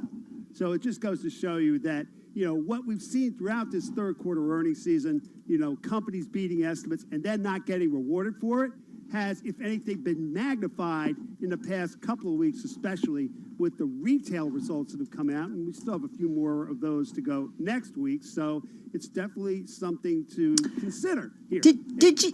Oh, go ahead. Please finish. No, I was just going to say, if you want to know more, send me an email. I'll get you the chart, the explanation that goes with it, and everything I do going forward. The email address is dwilson@bloomberg.net. That's dwilson@bloomberg.net. I was just looking at the S&P Supercomposite Retail Index. It is up 39% this year.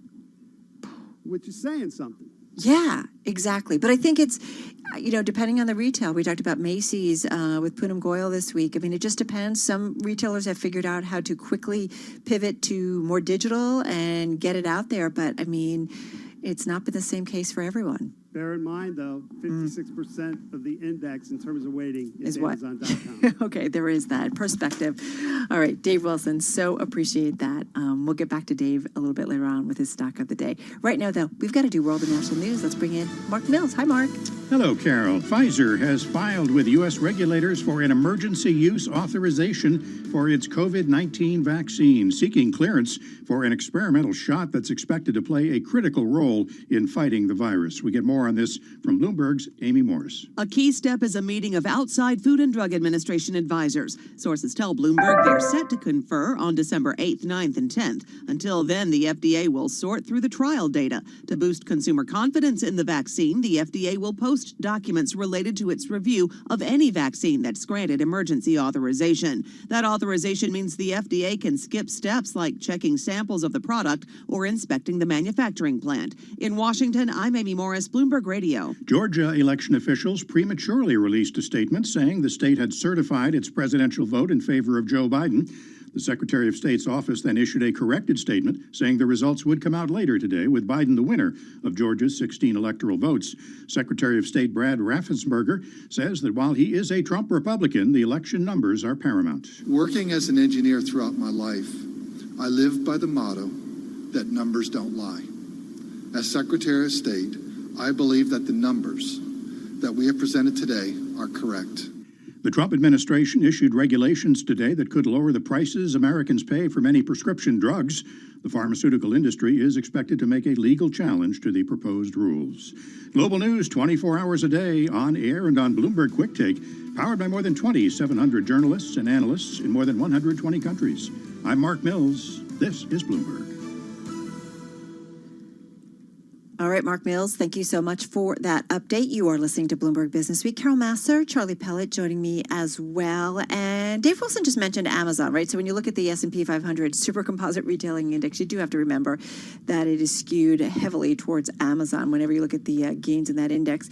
Amazon, though, up 68% this year, but they are doing, it seems like maybe a nice thing when it comes to some of those smaller retails, at least in France. Yeah, exactly. And in a way, it comes down to quel dommage and qu'est-ce qu'on va faire, because they have agreed to postpone God, Black you are Friday. just a Renaissance man, are you not? No, Go ahead, absolutely not. Listen, I drink beer, live in Brooklyn, I'm proud of it. But here's what's going on. But maybe a Cabernet on Fridays, Pinot Noir too. Here's what's going on, though. We've got Amazon agreeing to postpone Black Friday because of an outcry from smaller retailers. Amazon, traditional retailers, including Galerie Lafayette department stores, postponing the shopping holiday from November 27th to December 4th. All non-essential stores in France have been shut since October 30th, when authorities imposed new restrictions to contain the spread of the virus. The lockdown set to end on December 1st. Listen, this is really nice. Listen, you think about it. Anybody who's got a digital platform a la Amazon, which has a huge one, as we all know, we've all been ordering through the pandemic. What's interesting is those traditional retailers, those smaller retailers who maybe didn't have such a significant digital platform, they're just not set up to do it, they're just waiting for the stores to open up and hopefully take advantage of shoppers coming to shop in their stores. And there's still some kind of, whether or not we're going to see that, whether or not those non-essential stores can reopen before the end of November. The French finance minister is set to make kind of a decision. I think it's supposed to come down today or very soon. But, Charlie, it's been tough for them. And so it's giving them an opportunity, hopefully. And in France, you've got President Emmanuel Macron set to address the nation on Tuesday, and he'll be laying out how France can progressively exit the lockdown and get all sectors of the economy working again. So stay tuned for that on Tuesday. Hey, think about a nice coteron for a Friday. I'm just going to tell you. I'm down with that, Carol Masser. All right, Charlie Pellet, thank you so much. You're listening to Bloomberg Business Week, and this is Bloomberg.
markets, headlines, and breaking news 24 hours a day at Bloomberg.com, the Bloomberg Business app, and at Bloomberg Quick Take. This is a Bloomberg Business Flash. Bloomberg World Headquarters, I'm Charlie Pellet. We are well off session lows with the Dow, the S&P, NASDAQ still on the minus side, but we are seeing an advance right now with 13 minutes to go ahead of the closing bell. Stocks extending a weekly decline as traders weigh that conflict between the White House and the Fed over emergency lending programs, along with assurances that the government has plenty of room to help the economy. Here's where we stand. S&P now down by 8. That is a drop of 0.2%. The Dow has slumped 110 points, down 0.4%, while NASDAQ is lower by 4, down by less than 0.1%. The NASDAQ 100 index down now by 0.2%. 10-year yield 0.82%. Gold up 0.4, 18.73 the ounce, and West Texas Intermediate crude up 1%, 42.15 a barrel. Again, recapping off session lows with the S&P down 10, a drop of 0.3%. I'm Charlie Pellet. That is a Bloomberg Business Flash. I'm driving in my car. I turn on the radio. How about you let me drive? Oh, no. Who's gonna drive you home? Honey, please, I'll do the driving. Drive on. Excuse me, I want to drive. Just drive, baby. It's the question that drives us.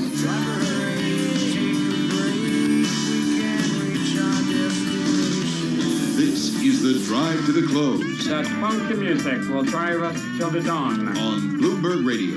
All right, we're just about 12 minutes away from wrapping up the trading week. Stocks bouncing around. We took a leg lower. Now we're bouncing off our lows. We're still a little bit lower on this Friday session. Let's do the drive to the close. And great to have back with us once again is Aaron Kennan, co-founder, chief executive officer at Clear Harbor Asset Management, roughly $800 million in assets under management. He joins us once again on the phone from Stamford. Hi, Aaron. How's it going?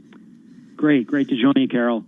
What's the week been like? Well, it's interesting. If you look at top line indices, not much has happened, but certainly we've seen massive news flow on the vaccine front, on the geopolitical front, on the economic front, and even the sector rotation that has occurred within the market has been somewhat significant, with most sectors that have been underperforming year to date really outperforming somewhat dramatically this week, and frankly even month to date. So it's certainly been an interesting week. So like value and small caps? Small caps, value, but at a sector level, for example, as you know, technology has been the great outperformer this year, along with consumer discretionary and communications. And on a month-to-date basis, energy, financials, industrials, all the laggards on the year have really had a massive move. Energy's up almost 18%. I think financials are up almost 13%. Yeah. Materials are up 10%. So we're starting to see some of that rotation. The broadening of the market is certainly somewhat welcome here. I was just going to say, though, and it's also welcome in terms of if you're looking at it as a technician or from a fundamental perspective, that's what you want to see, right? The market widening out in terms of the gains. That's right. I mean, I think that's absolutely right, and we're seeing it. And the question is it sustainable? Is it real? Is it real? I think part of the lead to this broadening is the growth that we've seen in China, which is now a massive allocation to the emerging markets index. China tends to lead the global growth story, and of course the positive COVID news, and it is just wonderful news on the health front, but also on the economic front. It gives us some window into when we should expect to see GDP growth accelerate again. And I think the distribution of that vaccine from Pfizer, AstraZeneca, and Moderna, I think you're going to have the CEO on shortly, the timing of that distribution, the size of the distribution over the course of any given week or month will be key to how consumers react to that and to the economy, and how their consumption patterns evolve into 2021. So that's key. So what's on the mind of the investors, your investors specifically? I know that there was a study of some institutional investors. I had another market guest on recently this week who did a call with money managers, and he said they were just so optimistic that it made me nervous. So I do wonder what you're hearing. Are people more cautious? Are people more optimistic? Do they feel like we have more visibility into 2021? What are you hearing? Is there kind of a theme there, Aaron? Yeah, I mean, I think that a lot of the institutional side of the market is more bullish now than they have been in quite some time. I think Bank of America came out with a report earlier in the week that spoke to that. I would say at the high net worth level, at the individual and family level, there's still a lot of sort of disbelief that we sit here today and equity markets, both home and abroad, are for the most part up. Now, they've been led, of course, by the mega cap technology names, and so it has not been a broad-based rally, but nonetheless, the indices are higher on the year, and I think it's becoming a little bit of a show-me story. I would also say because this is an unprecedented year, in not only in that we have an election, but we have this sort of friction around the transition of power after the election. There's certainly some clients that are more concerned than perhaps the market seems to be about how that's going to play out. All right, so it's interesting too. I'm just looking at some of the stories that I was kind of reading in this morning, and one is from one individual, one investor who spent 14 years at the head of, let me just see, the OECD. Forgive me, I just couldn't read it. And then he said, if you could see my desk right now at home, it's a mess.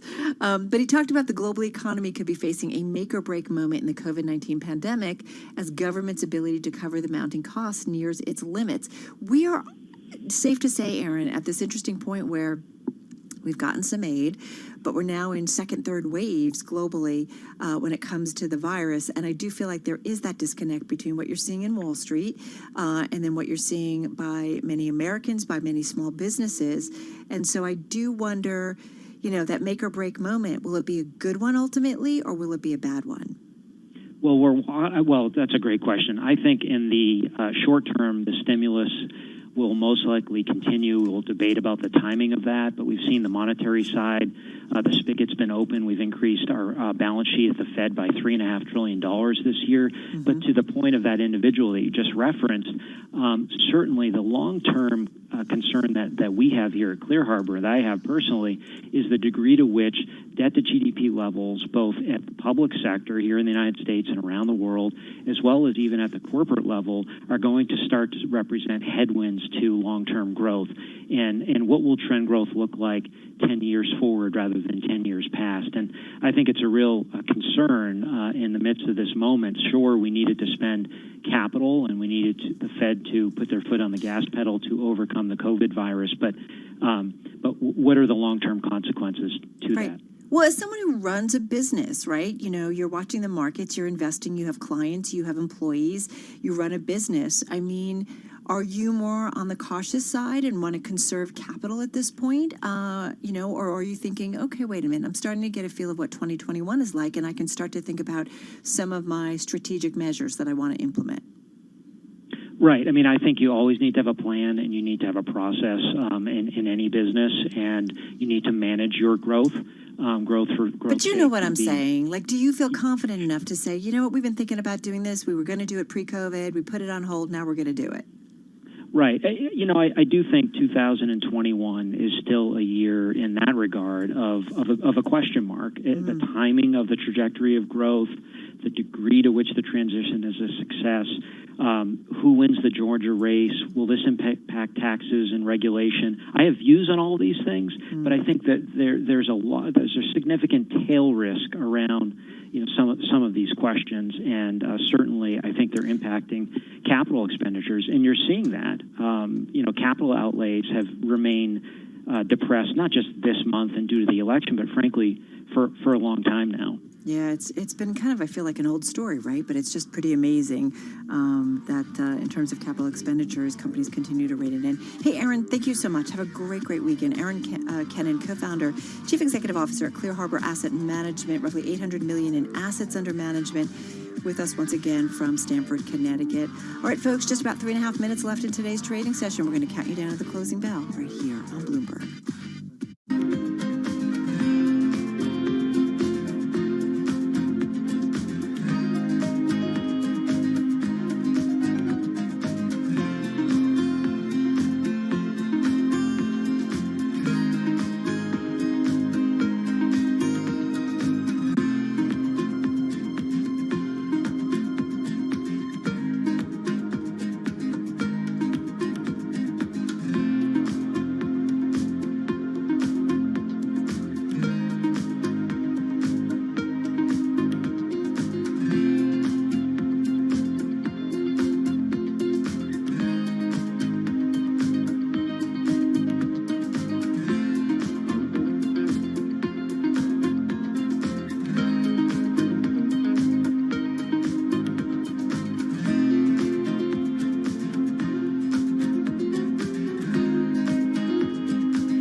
markets, headlines, and breaking news 24 hours a day at Bloomberg.com, the Bloomberg Business app, and at Bloomberg Quick Take. This is a Bloomberg Business Flash. Bloomberg World Headquarters. I'm Charlie Pellet. There you have it. Sound of the closing bell at the New York Stock Exchange, and it is on to the weekend. Folks from Bristol-Myers Squibb virtually ringing that closing bell. This update brought to you by Witham, a forward-thinking advisory and accounting firm helping clients to be in a position of strength in the new reality of business. Learn about their innovative solutions by visiting Witham.com. A down Friday, a losing week. Stocks closing at the worst level of the day. Late session fade. A lot of the losses coming in the final 10 minutes of trading. S&P extending a weekly decline as traders weighed that conflict between the White House and the Fed over emergency lending programs, along with assurances that the government has plenty of room to help the economy. Right to the numbers, S&P down 24, dropping 0.7% at the closing bell, ending the week, ending into the weekend at 35.57. Next week, by the way, holiday shortened trading week. The Dow down 219 points, down by 0.7%. Nasdaq down 49, a drop there of 0.4%. 10-year yield 0.82%. So for the week, the S&P dropped 0.7%. Aaron Kennan is Chief Executive Officer at Clear Harbor Asset Management. He was our guest moments ago right here on Bloomberg Business Week. Certainly, we've seen massive news flow on the vaccine front, on the geopolitical front, on the economic front, and even the sector rotation that has occurred within the market has been somewhat significant, with most sectors that have been underperforming year to date really outperforming somewhat dramatically this week, and frankly even month to date. So certainly been an interesting week. Williams-Sonoma shares climbed to a record after impressing Wall Street with its third quarter results. Williams-Sonoma, based in San Francisco, up 6.6% today. Bitcoin extending its eye-popping rally, approaching $19,000 for the first time. Bitcoin up 3.9% at $18,636. Recapping, S&P lower, down 0.7. I'm Charlie Pellet. That's a Bloomberg Business Flash. Whoa, yeah, what I say. Nobody move a muscle. Bloomberg Business Week. Movers and shakers. Damn, Stippy, you got some moves. On Bloomberg Radio.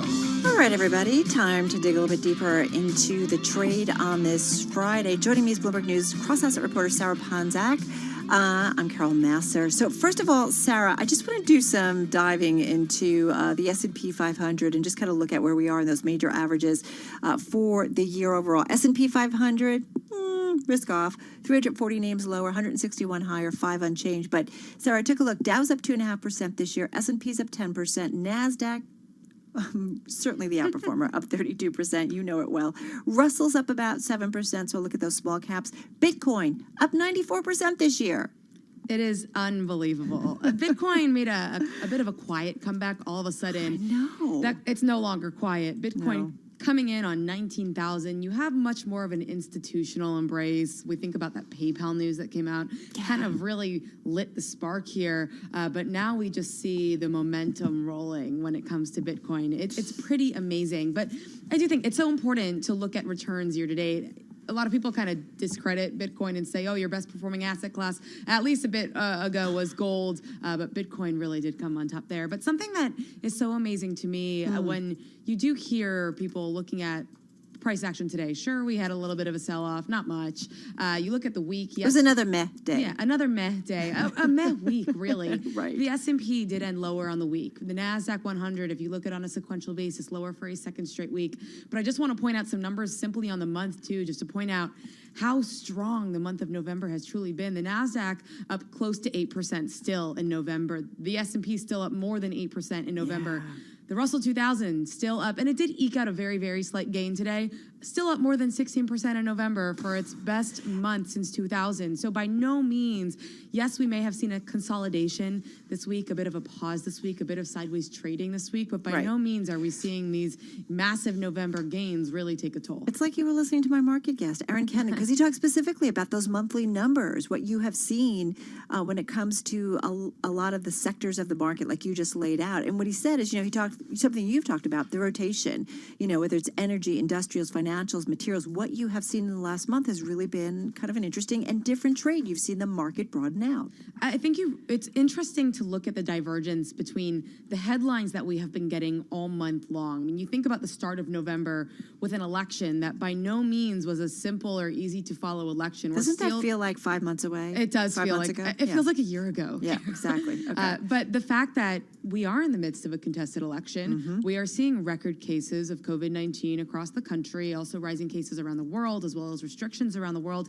If you were in a vacuum and you were not looking at markets and you were solely getting these headlines, introduced today maybe the spat between Mnuchin and the Fed as well, I don't know if you would believe that the S&P 500 was actually on track for one of its strongest months, not of the year, not of the past 10 years, of the S&P 500's existence. It's pretty amazing. Well, what does that tell you? What do people that you talk to say? Are they more nervous? Are they more cautious at this point? Are they like, yeah, it makes sense. Fundamentally, we actually see the end of this. So it may not be tomorrow, but we see the end of it. I've heard some investors starting to turn a bit more cautious due to the positivity, the sentiment, maybe a bit of the positioning overflow that we have seen come in. But if they are turning cautious, it's more so a tactical, short-term cautious trade. Long-term, many people seem to be very optimistic. The idea is you're going to have a vaccine. We just saw Pfizer file for that emergency use authorization. We're going to have a vaccine eventually. We are going to see companies emerge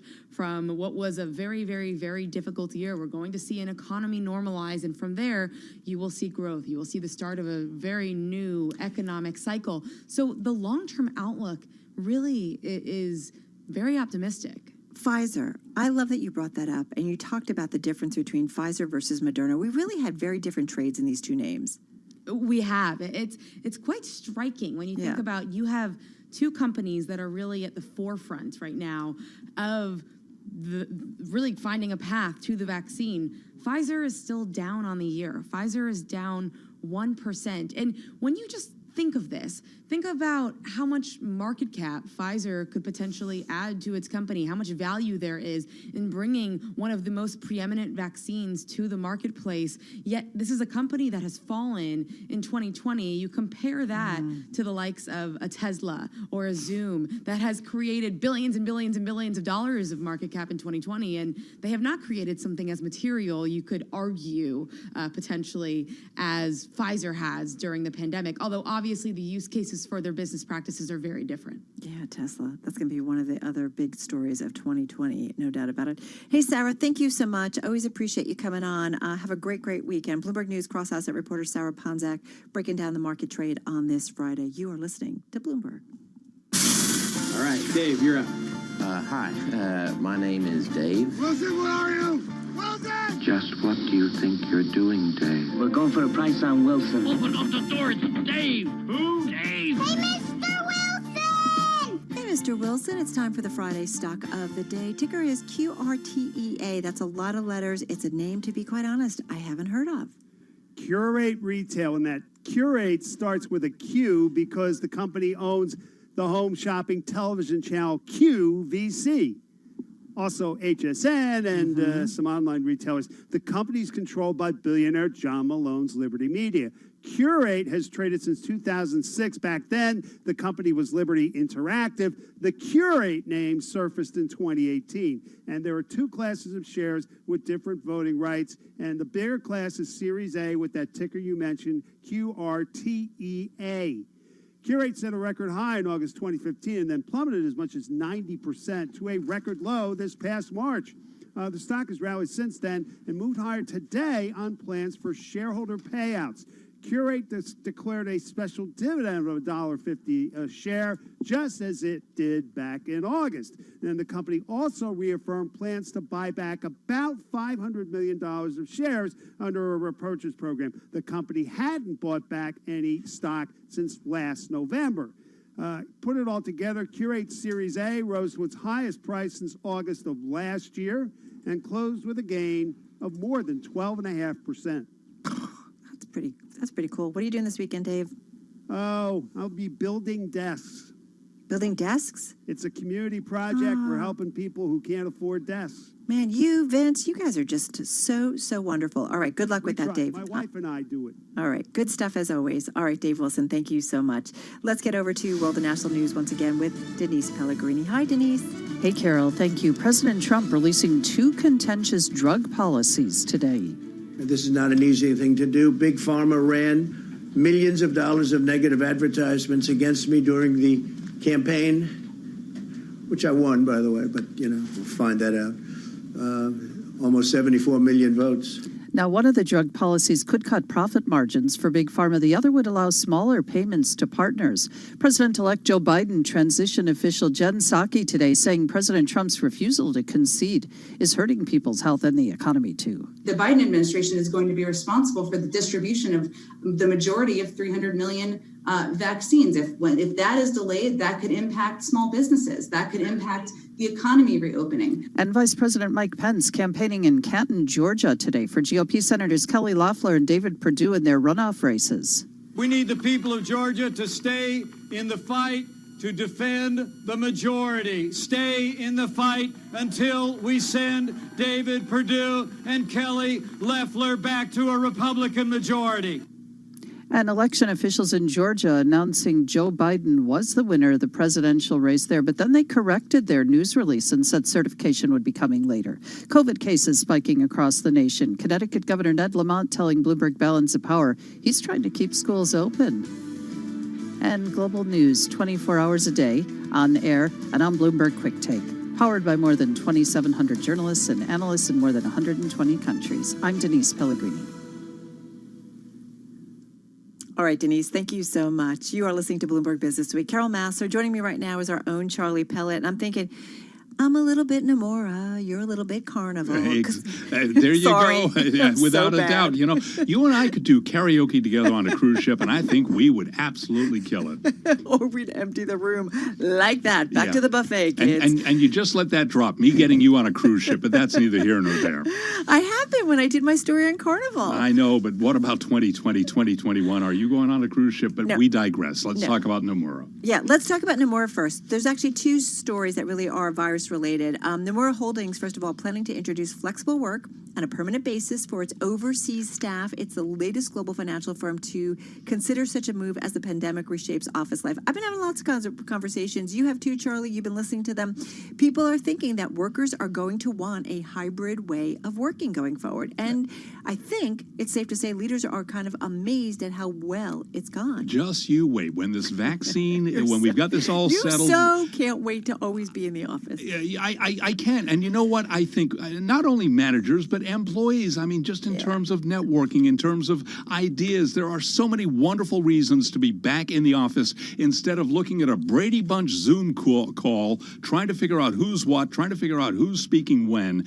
And, there are people who get their jobs done, but just the flow of ideas in a regular traditional office, mark my words, a year from now, work from home will be banned. People will be encouraged to return to the office. Yeah, I don't disagree. I think one of the struggles in all of this, although I do think you will see more flexibility than you think, is the concerns about culture. And you're right, innovation of just people running into each other late. Wait, let's work about this, work on this. I do think there is some productivity to be had when you allow some flexibility, but I do think there has to be a component where people are in the office. And Carol, a point I raised yesterday or this past week, new employees, how are they supposed to figure out a company? All right, so you bring them in for a few months, and then you bring, I don't know, Charlie. We're gonna have to figure this one out. The Carnival story, Molly Smith, check it out at Bloomberg.com. All right, Charlie, thank you so much. This is Bloomberg.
markets, headlines, and breaking news 24 hours a day at Bloomberg.com, the Bloomberg Business app, and at Bloomberg Quick Take.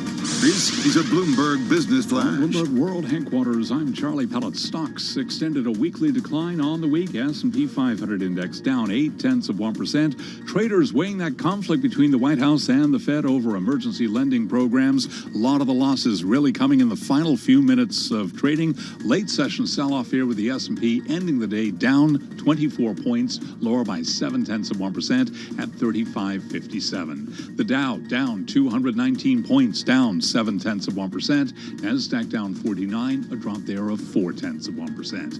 10-year up 2/30 seconds, 10-year yield 0.82%. Gold up 0.3%, 1871 the ounce, and crude West Texas Intermediate up by 1%, 42.15 a barrel. Dow Transports today lower by 1%, and the Russell 2000 eking out a gain of less than 0.1%. I'm Charlie Pellet. That is a Bloomberg Business Flash. All right, Charlie, thank you so much. Well, the Bloomberg New Economy Forum was held this week, and yesterday it was all about global health. I moderated a panel with the CEO of Moderna, Stefan Bancel, the CEO at Wellcome Leaf, Regina Dugan, also the chief epidemiologist at the Chinese Center for Disease Control and Prevention, Dr. Wu Zhunyou. Here's a little clip of the conversation where Stefan and Regina talk about the development of a vaccine and how to prevent another global pandemic. Check it out. This has been a big week for Moderna. Your vaccine, nearly 95% efficacy. 5 days, that news came out on Monday. 5 days is a lot in this world, or 4 days, I guess. That's where we are. Tell me what's the update since the news on Monday, and where are we? On Monday, we announced that the first interim analysis of our phase 3 study, it's a study of 30,000 participants, showed almost 95% efficacy. But the piece that makes me almost more excited is the fact that of the 11 people with severe disease, they were all on placebo. We had none on the vaccine. And so if you think about it, what does that mean? That means that once we get the final data within the next 7 to 15 days, we should be able to see if this is confirmed that if you get our vaccine, we have a 95% chance of having no disease. And if you get disease, you will have mild symptoms, meaning you will not have severe disease. And as we know, it has really been a big impact in terms of hospitalization, for a patient doing the worst ICU, for a patient doing the worst death, and all the impact it has had not only on human life, of course, but on the mental health, on the economy. We think this could be a game changer. And so what we're doing now is getting the final data all locked up, submitting this to regulatory agencies around the world, and hopefully, I hope, getting the vaccine approved under emergency use before the end of the year. We're making as much product as we can, and we said we will have before the end of the year 20 million doses ready to ship as soon as we have regulatory approval. Regina, I want you to come in on this too. What are you hearing from your network about kind of where we are in this process and in this cycle in terms of dealing with the virus? Well, I want to calibrate for a moment, because remember, the normal time to go from an outbreak to a vaccine is something like 5 to 10 years. So this achievement here is remarkable, unprecedented. The team at Moderna goes from virus sequence to first dosing in humans in 63 days. And as Stefan is fond of saying, that's an advance a decade in the making. In fact, I remember a decade ago when mRNA-based vaccines were first proposed. And the critics said there was no evidence to suggest it would work. And others said there is no evidence to suggest it won't. We should try. And if we are successful, it would matter. And here we are today. In fact, it matters. So I think what we're hearing now is, how do we begin to work on the next pieces? So how do we shorten the clinical trial? How do we begin to get manufacturing underway so that we can couple the early warning with a rapid response? And there's still much more to do there. In my view, this is the Sputnik moment of our generation, right? And in the same way that Sputnik inspired a space age, so too might this pandemic inspire a health age. Lots to do. So let me ask you, how do we make sure this never, ever happens again? Bloomberg New Economy said there is no greater challenge for our global leaders than figuring out how to make sure this never happens again. Stefan, can we do this? Do we now have the playbook? I think we've learned a lot. And as Regina said, first, what has been done this year by scientists around the world and the collaboration we have seen is unprecedented in terms of the speed. But we've learned a lot as well. And I think there are two dimensions where we should invest aggressively across the world in public-private partnership to reduce the time to get to a vaccine. Because as we know, public health measures are extremely important. And right now, wearing a mask and social distancing are critical. Treatment are very important to take care of people in hospital. But to really get back to normal, we need to vaccinate people. And so I'm going to focus on the vaccine front, which is really the piece I know the most. So there are two things I think we need to really invest a lot on. One is going after the top 10 or 20 pathogens, viruses, that are known to be at risk, and doing extensive work, doing all the preclinical work in animals, run phase 1s, which is when you decide what dose do you need, and then run phase 2 to give you around 1,000 people worth of safety. Because if we had done that for example, MERS or SARS, the first SARS, before the start of the year, when we got the sequence put online by the Chinese, we could have right away gone into a phase 3. So instead, as Regina said, on March 16 to start a phase 1, we could have started the phase 3 if we knew the dose and that already exposed enough people, because it's only a few sequence change of a mutation. Right. So that's number one, preclinical and clinical work. And if you think about it, I will estimate it's around $20 to $40 million per virus. So times 10 or 20 viruses, it is nothing at the global scale of a planet. And of course, that was the Bloomberg New Economy Forum, my panel there called Never Again, Rebuilding Global Public Health, and catching up with Stefan Bancel. It was a big week for Moderna. He is the CEO at Moderna, and also Regina Dugan, CEO at Welcome Leap. She's a former director of DARPA, which is the government agency, often provides money for companies such as Moderna and others. In fact, they, several years ago, gave some money to Moderna to help with their messenger RNA development, which has ultimately led to the vaccine that we're talking about right now. You can hear more of this interview on our Business Week weekend show and also on our podcast feed at Bloomberg.com, and also check out our Bloomberg.com for more on Bloomberg New Economy Forum. What's interesting is Regina talking about a Sputnik moment, right? We remember that back, the Russian space race, and it really kind of woke up the world and got them much more aggressively involved. So a fascinating conversation again with Stefan Bancel, CEO at Moderna, Regina Dugan, CEO at Welcome Leaf. And that whole conversation also includes Dr. Wu Zun-Yo, who's the chief epidemiologist at the Chinese Center for Disease Control and Prevention. Maybe by the end of COVID, I will know how to say epidemiology. I'm going to work on it this weekend. All right, you are listening to Bloomberg Radio.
Broadcasting live to New York, Bloomberg 1130. To Washington, D.C., Bloomberg 99.1. To Boston, Bloomberg 1061. To San Francisco, Bloomberg 960. To the country, Sirius XM Channel 119. And around the globe, the Bloomberg Business app and BloombergRadio.com.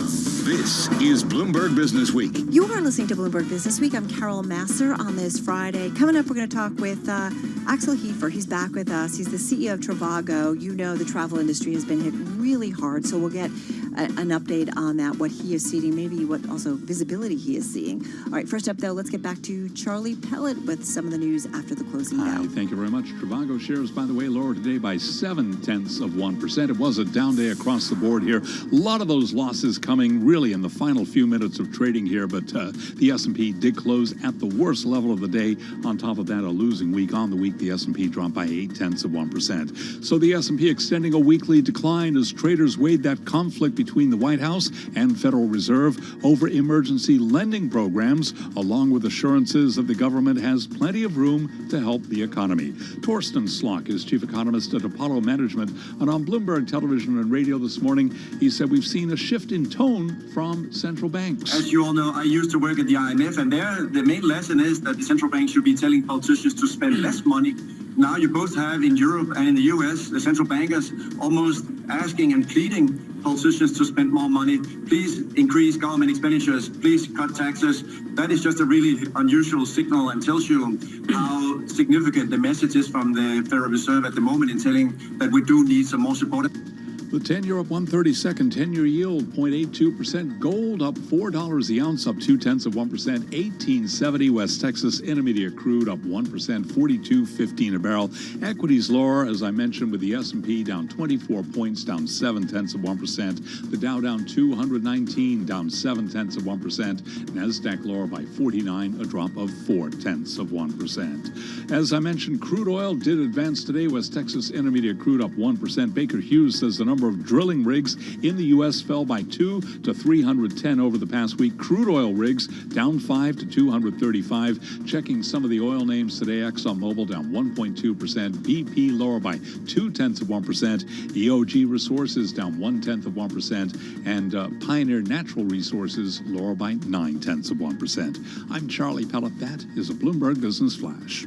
All right, Charlie, thank you so much. So the travel industry, we've talked about it a lot on our air. Hospitality, seeing another setback with the latest global waves of the COVID-19 pandemic. Our next guest, we checked back with him in May. We also have several times throughout the pandemic. He's always been so kind to find some time for us. So it's great to have back with us Axel Heifer. He's the CEO of the online travel platform Trivago, and he is with us once again on the phone from Germany.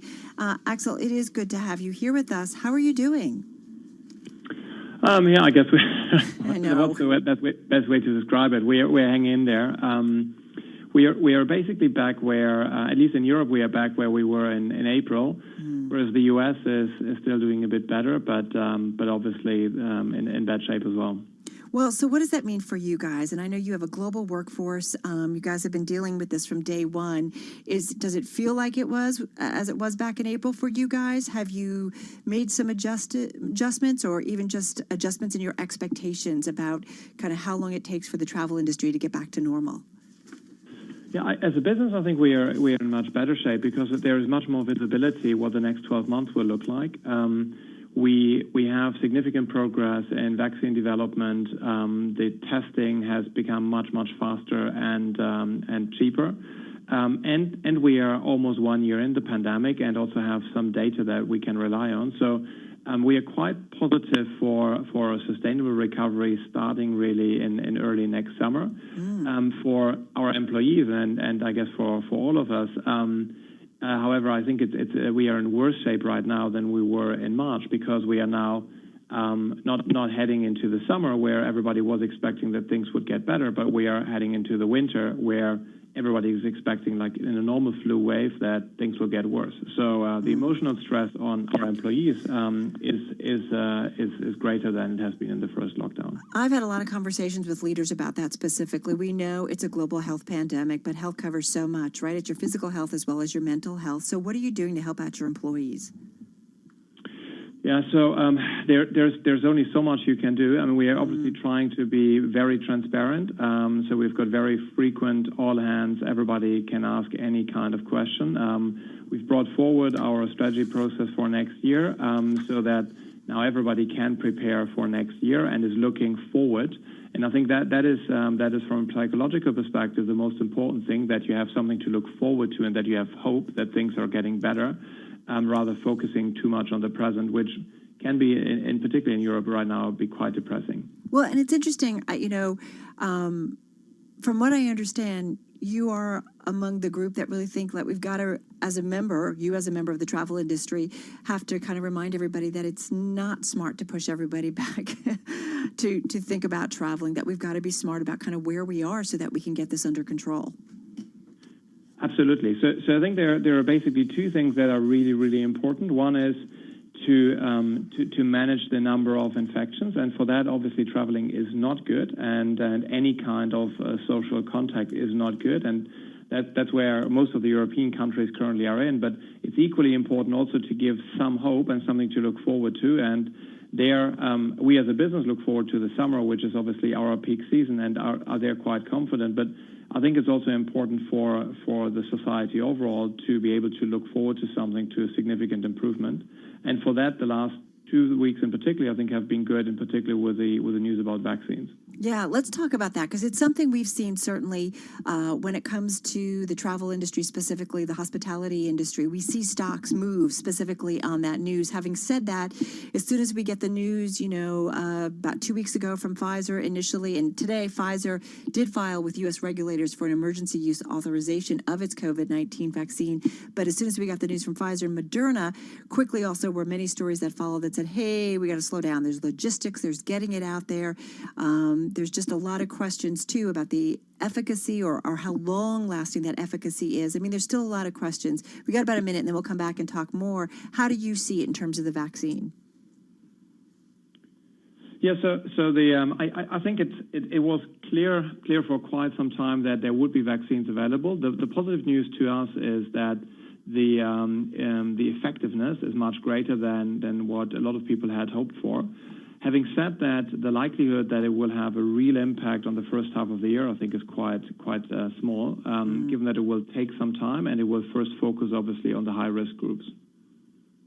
All right, hang on for a second, Axel. We'll come back and talk a little bit more, because I do wonder, when we do come back in terms of leisure and travel overall, where you expect to see people going, what kind of the activity will be like. I also want to ask you about the Google EU antitrust case, because I know it's something that you've certainly been following and very much involved in it when it comes to Google searches and who they favor. So we'll talk about that in just a moment. We're going to come back with Axel Heifer. He is the CEO of the online travel platform Trivago.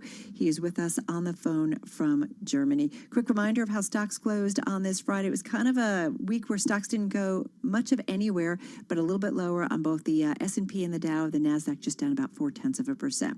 Let's get back to world and national news. For that, it's over to Denise Pellegrini. Hey, Denise. Hey, Carol. We have a hothead crossing the Bloomberg terminal. Health officials in Brazil have just announced there are now more than 6 million COVID cases in the country.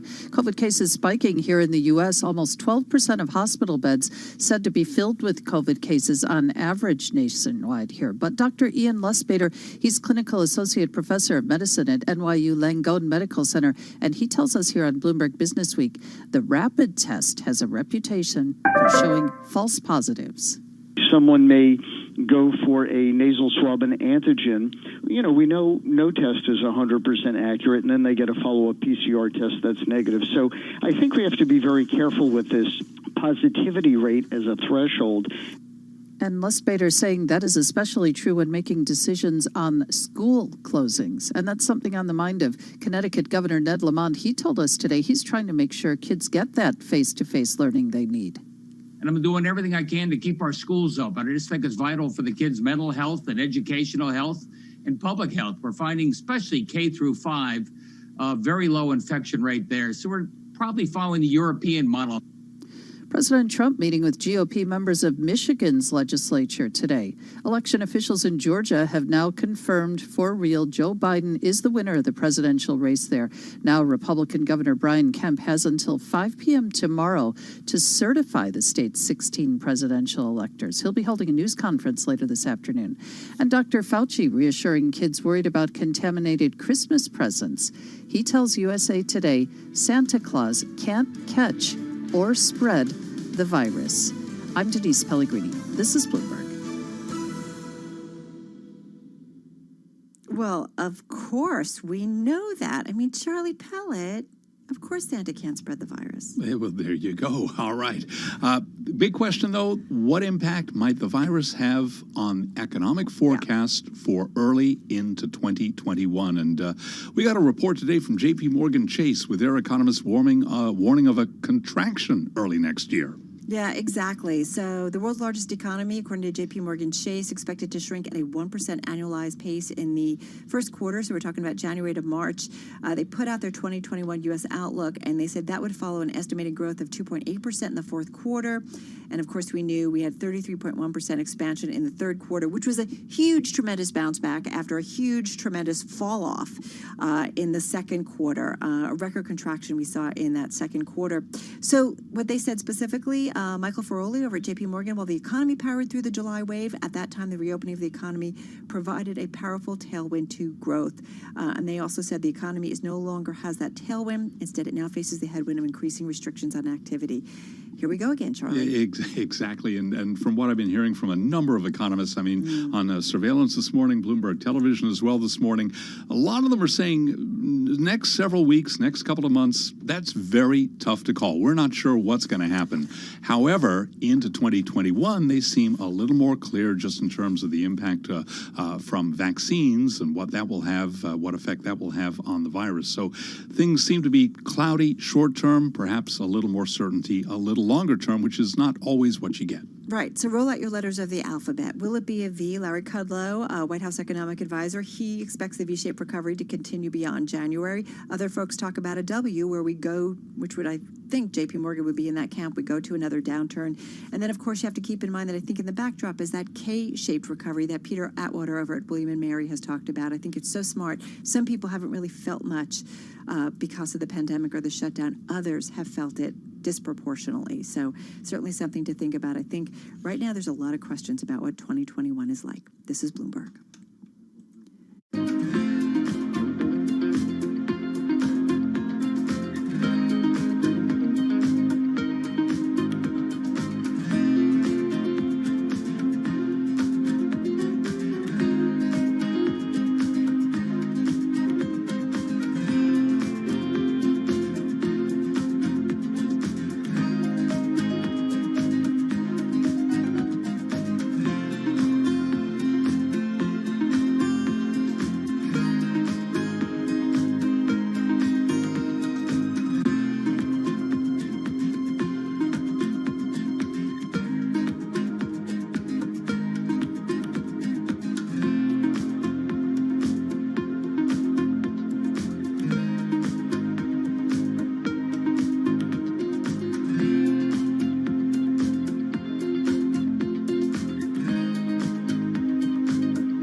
markets, headlines, and breaking news 24 hours a day at Bloomberg.com, the Bloomberg Business app, and at Bloomberg Quick Take. This is a Bloomberg Business Flash. From Bloomberg World Headquarters, I'm Charlie Pellet. Stocks lower today, and as for the week as well, the S&P dropped 0.8%. Stocks extending that decline as traders wait a conflict between the White House and the Fed over emergency lending programs, along with assurances that the government has plenty of room to help the economy. We saw Gilead Sciences shares falling today, down by 0.9%. Gilead lower after authorities advised against using its remdesivir drug to treat COVID-19. Also, shares of Pfizer, they advanced after filing for emergency approval for its COVID-19 vaccine. Pfizer shares up today by 1.4%. Equities lower with the S&P down 24, down 0.7%. The Dow down 219, down 0.7%. Nasdaq down 49, a drop of 0.4%. 10-year up 2/30 seconds. 10-year yield 0.82%. Gold up 0.3%, 1871 the ounce. And West Texas Intermediate crude up 1%, 42.15 a barrel. I'm Charlie Pellet. That is a Bloomberg Business Flash. All right, Charlie, really appreciate that. Let's get back to Axel Heifer. He is CEO of Trivago. He's still with us on the phone from Germany. So, Axel, when we get on the other side of this, what do you think travel will look like? I think you said, maybe when we get into some of the early summer season next year that we start to kind of feel a little bit more normal. But what will that normal be like when it comes to the travel industry? Will it be a little bit different? I do think it will be different. So the first thing that we've seen this year, and I do expect the same for next year, is that there was a very, very strong trend towards local travel, and a lot of people will still not be comfortable to go very far with the experiences that quarantine requirements and being imposed on a very short notice this year. On the other hand, I do think there will be some difference because all the governments globally will have had 1 year of experience and will probably have a better regime in place to allow for some international travel. The least recovered segment we do expect to be intercontinental travel. I mean, that will recover probably not next year, but the year after. Interesting. And is that, you look a lot at leisure travel, but leisure business, is that something that's a few years off to getting back to normal? Yeah, on business, I think there's a very different discussion. I mean, on business, we don't expect that business travel will go back to where it was coming from. And the key reason is that we are all shifting a lot more towards remote work. And when you do remote work, you do accept that you can be very productive without being in the same room. And that also has an implication on how many business meetings and how many business trips you need to do, both internally within your company, but also externally. So I do expect the business travel recovery to follow a similar pattern than in the last couple of crises, but not to reach the same level that we've seen before. There's a structural change. When it comes to visibility, I think you guys have said that you anticipate, I think maybe your CFO had said that you're going to be down about 70 to 80% this year in terms of revenue compared to 2019. That's pretty much, that's it, right? That feels about right, unfortunately. I mean, for the remainder of the year, you cannot really expect that much. I mean, Europe is pretty much in a complete standstill. In the southern hemisphere, there is some summer activity and also quite strong summer activity. And the U.S., I think, is somewhere in between with the rising infections. It will be a bit up to the reaction of the government how to control the situation and what that will then mean for the travel activity. But yeah, we don't expect any significant business for the remainder of the year. So when you say local travel, and which is what you were already seeing, I know we've talked about that before and you expect more of that. Is there anything, though, in particular, again, like the type of trips? I know we've talked with lots of individuals, too, about, things like hiking and parks, like, places where people felt spread out were certainly in demand. Is it that type of traveling that you think continues to be in demand? Absolutely. Absolutely. So for the summer, what we've seen this year is that whenever the situation was under control and there was a general sentiment that it's safe to travel, the first trips that really picked up were nature destinations, so the coast or the mountains, and trips that you would typically classify as vacations to relax rather than cultural trips. On the other hand, we do think that in the second half of next year, there will also be some return of city trips where you're more focused on activity, going to the museum, to the opera, or just going to nice restaurants. But for summer, it's clear that And I think this year or next year the need might be even greater because we will come out of a longer difficult situation to just get a rest. Yeah, that pent-up demand, man. I can't even wait to take a trip. Talk to me, I want to switch gears a little bit, but talk to me about the Google European Union antitrust case, because you guys have been involved and you have been part of the group of tech companies who have written to the EU competition chief and talked about Google and how they favor their own services and web searches. Talk to us a little bit about that and your concerns here. Yeah, absolutely. I think it's a very interesting topic because the European Commission has looked into various practices of some of these mega platforms for quite some time. But from my perspective, what has changed over the last, perhaps only the last year, but for sure over the last 2 to 3 years, is that there seems to be now general consensus, even globally, amongst pretty much all the tech companies, that these mega platforms are getting too powerful and that they are leveraging their control over certain stages in the overall value chain to then dominate subsequent activities and subsequent products. And if you look at Google specifically, in the European Union, they have more than 90% market share in general search, and they expand their value add of the overall ecosystem by adding more and more products that are displayed in a favorable way versus competing products. And for us specifically, that has been the hotel search product. I mean, hotel price comparison is something that was innovated by Trivago and invented by us. But over the last couple of years, the visibility of the competing product has been increased quite significantly. And if you just compare how our ads on Google are displayed and how the Google Hotel Finder is displayed, you can see that it is factor 6 or 7 times bigger and much more appealing in the display. And that is, I think, a very tangible example how they are really leveraging their control over one product into another. Well, and it's interesting, and I guess, I forget, right? Google has its own Trips app and applications, right? And I do think that there's an expectation among consumers that when you search, that you are getting an equal search that comes to you. And we are increasingly, the more and more we learn about the digital economy and the digital companies and how it all works, that's certainly not the case. Yeah, absolutely. And I think there's also a challenge for these mega platforms, because if you look at their valuations, they have to grow significantly beyond the market growth. And the internet growth overall is coming down. I mean, we are all using the internet 24/7. So the only option they are having is trying to extract more and more of the overall value that is generated and capture it. And to do that, they need to make their products much more commercial. If you look at Amazon, there is a lot more advertisement now on Amazon, whereas 5 years ago, the whole ranking used to be pretty much organic. I mean, what we did, it was trying to show you what you're really looking for. On Google, it's the same thing. I mean, it's very heavily commercialized, and if you search for Trivago, for example, and we don't pay for an extra ad, the first results that you are likely to see are from our key competitors. Going to leave it on that note. Quickly, though, 30 seconds. If we talk again in another 3 or 4 months, what do you think the story will be? Just quickly. The story on Google? No, the story on you guys in the travel industry.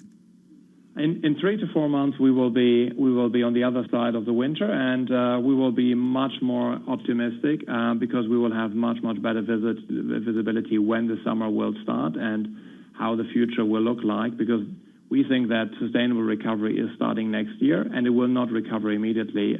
It will take a couple of years, but at least we will be on a sustainable recovery path. Yeah, visibility, very, very key. Axel, thank you so much. Really a gem. Axel Heifer, CEO of Trivago, joining us on the phone from Germany. Really talking about 2 important issues, obviously COVID and the impact on reopening our economy, but also about what's going on with big social media giants. Of course, they're being looked into very, very closely here in the U.S. as well. You're listening to Bloomberg.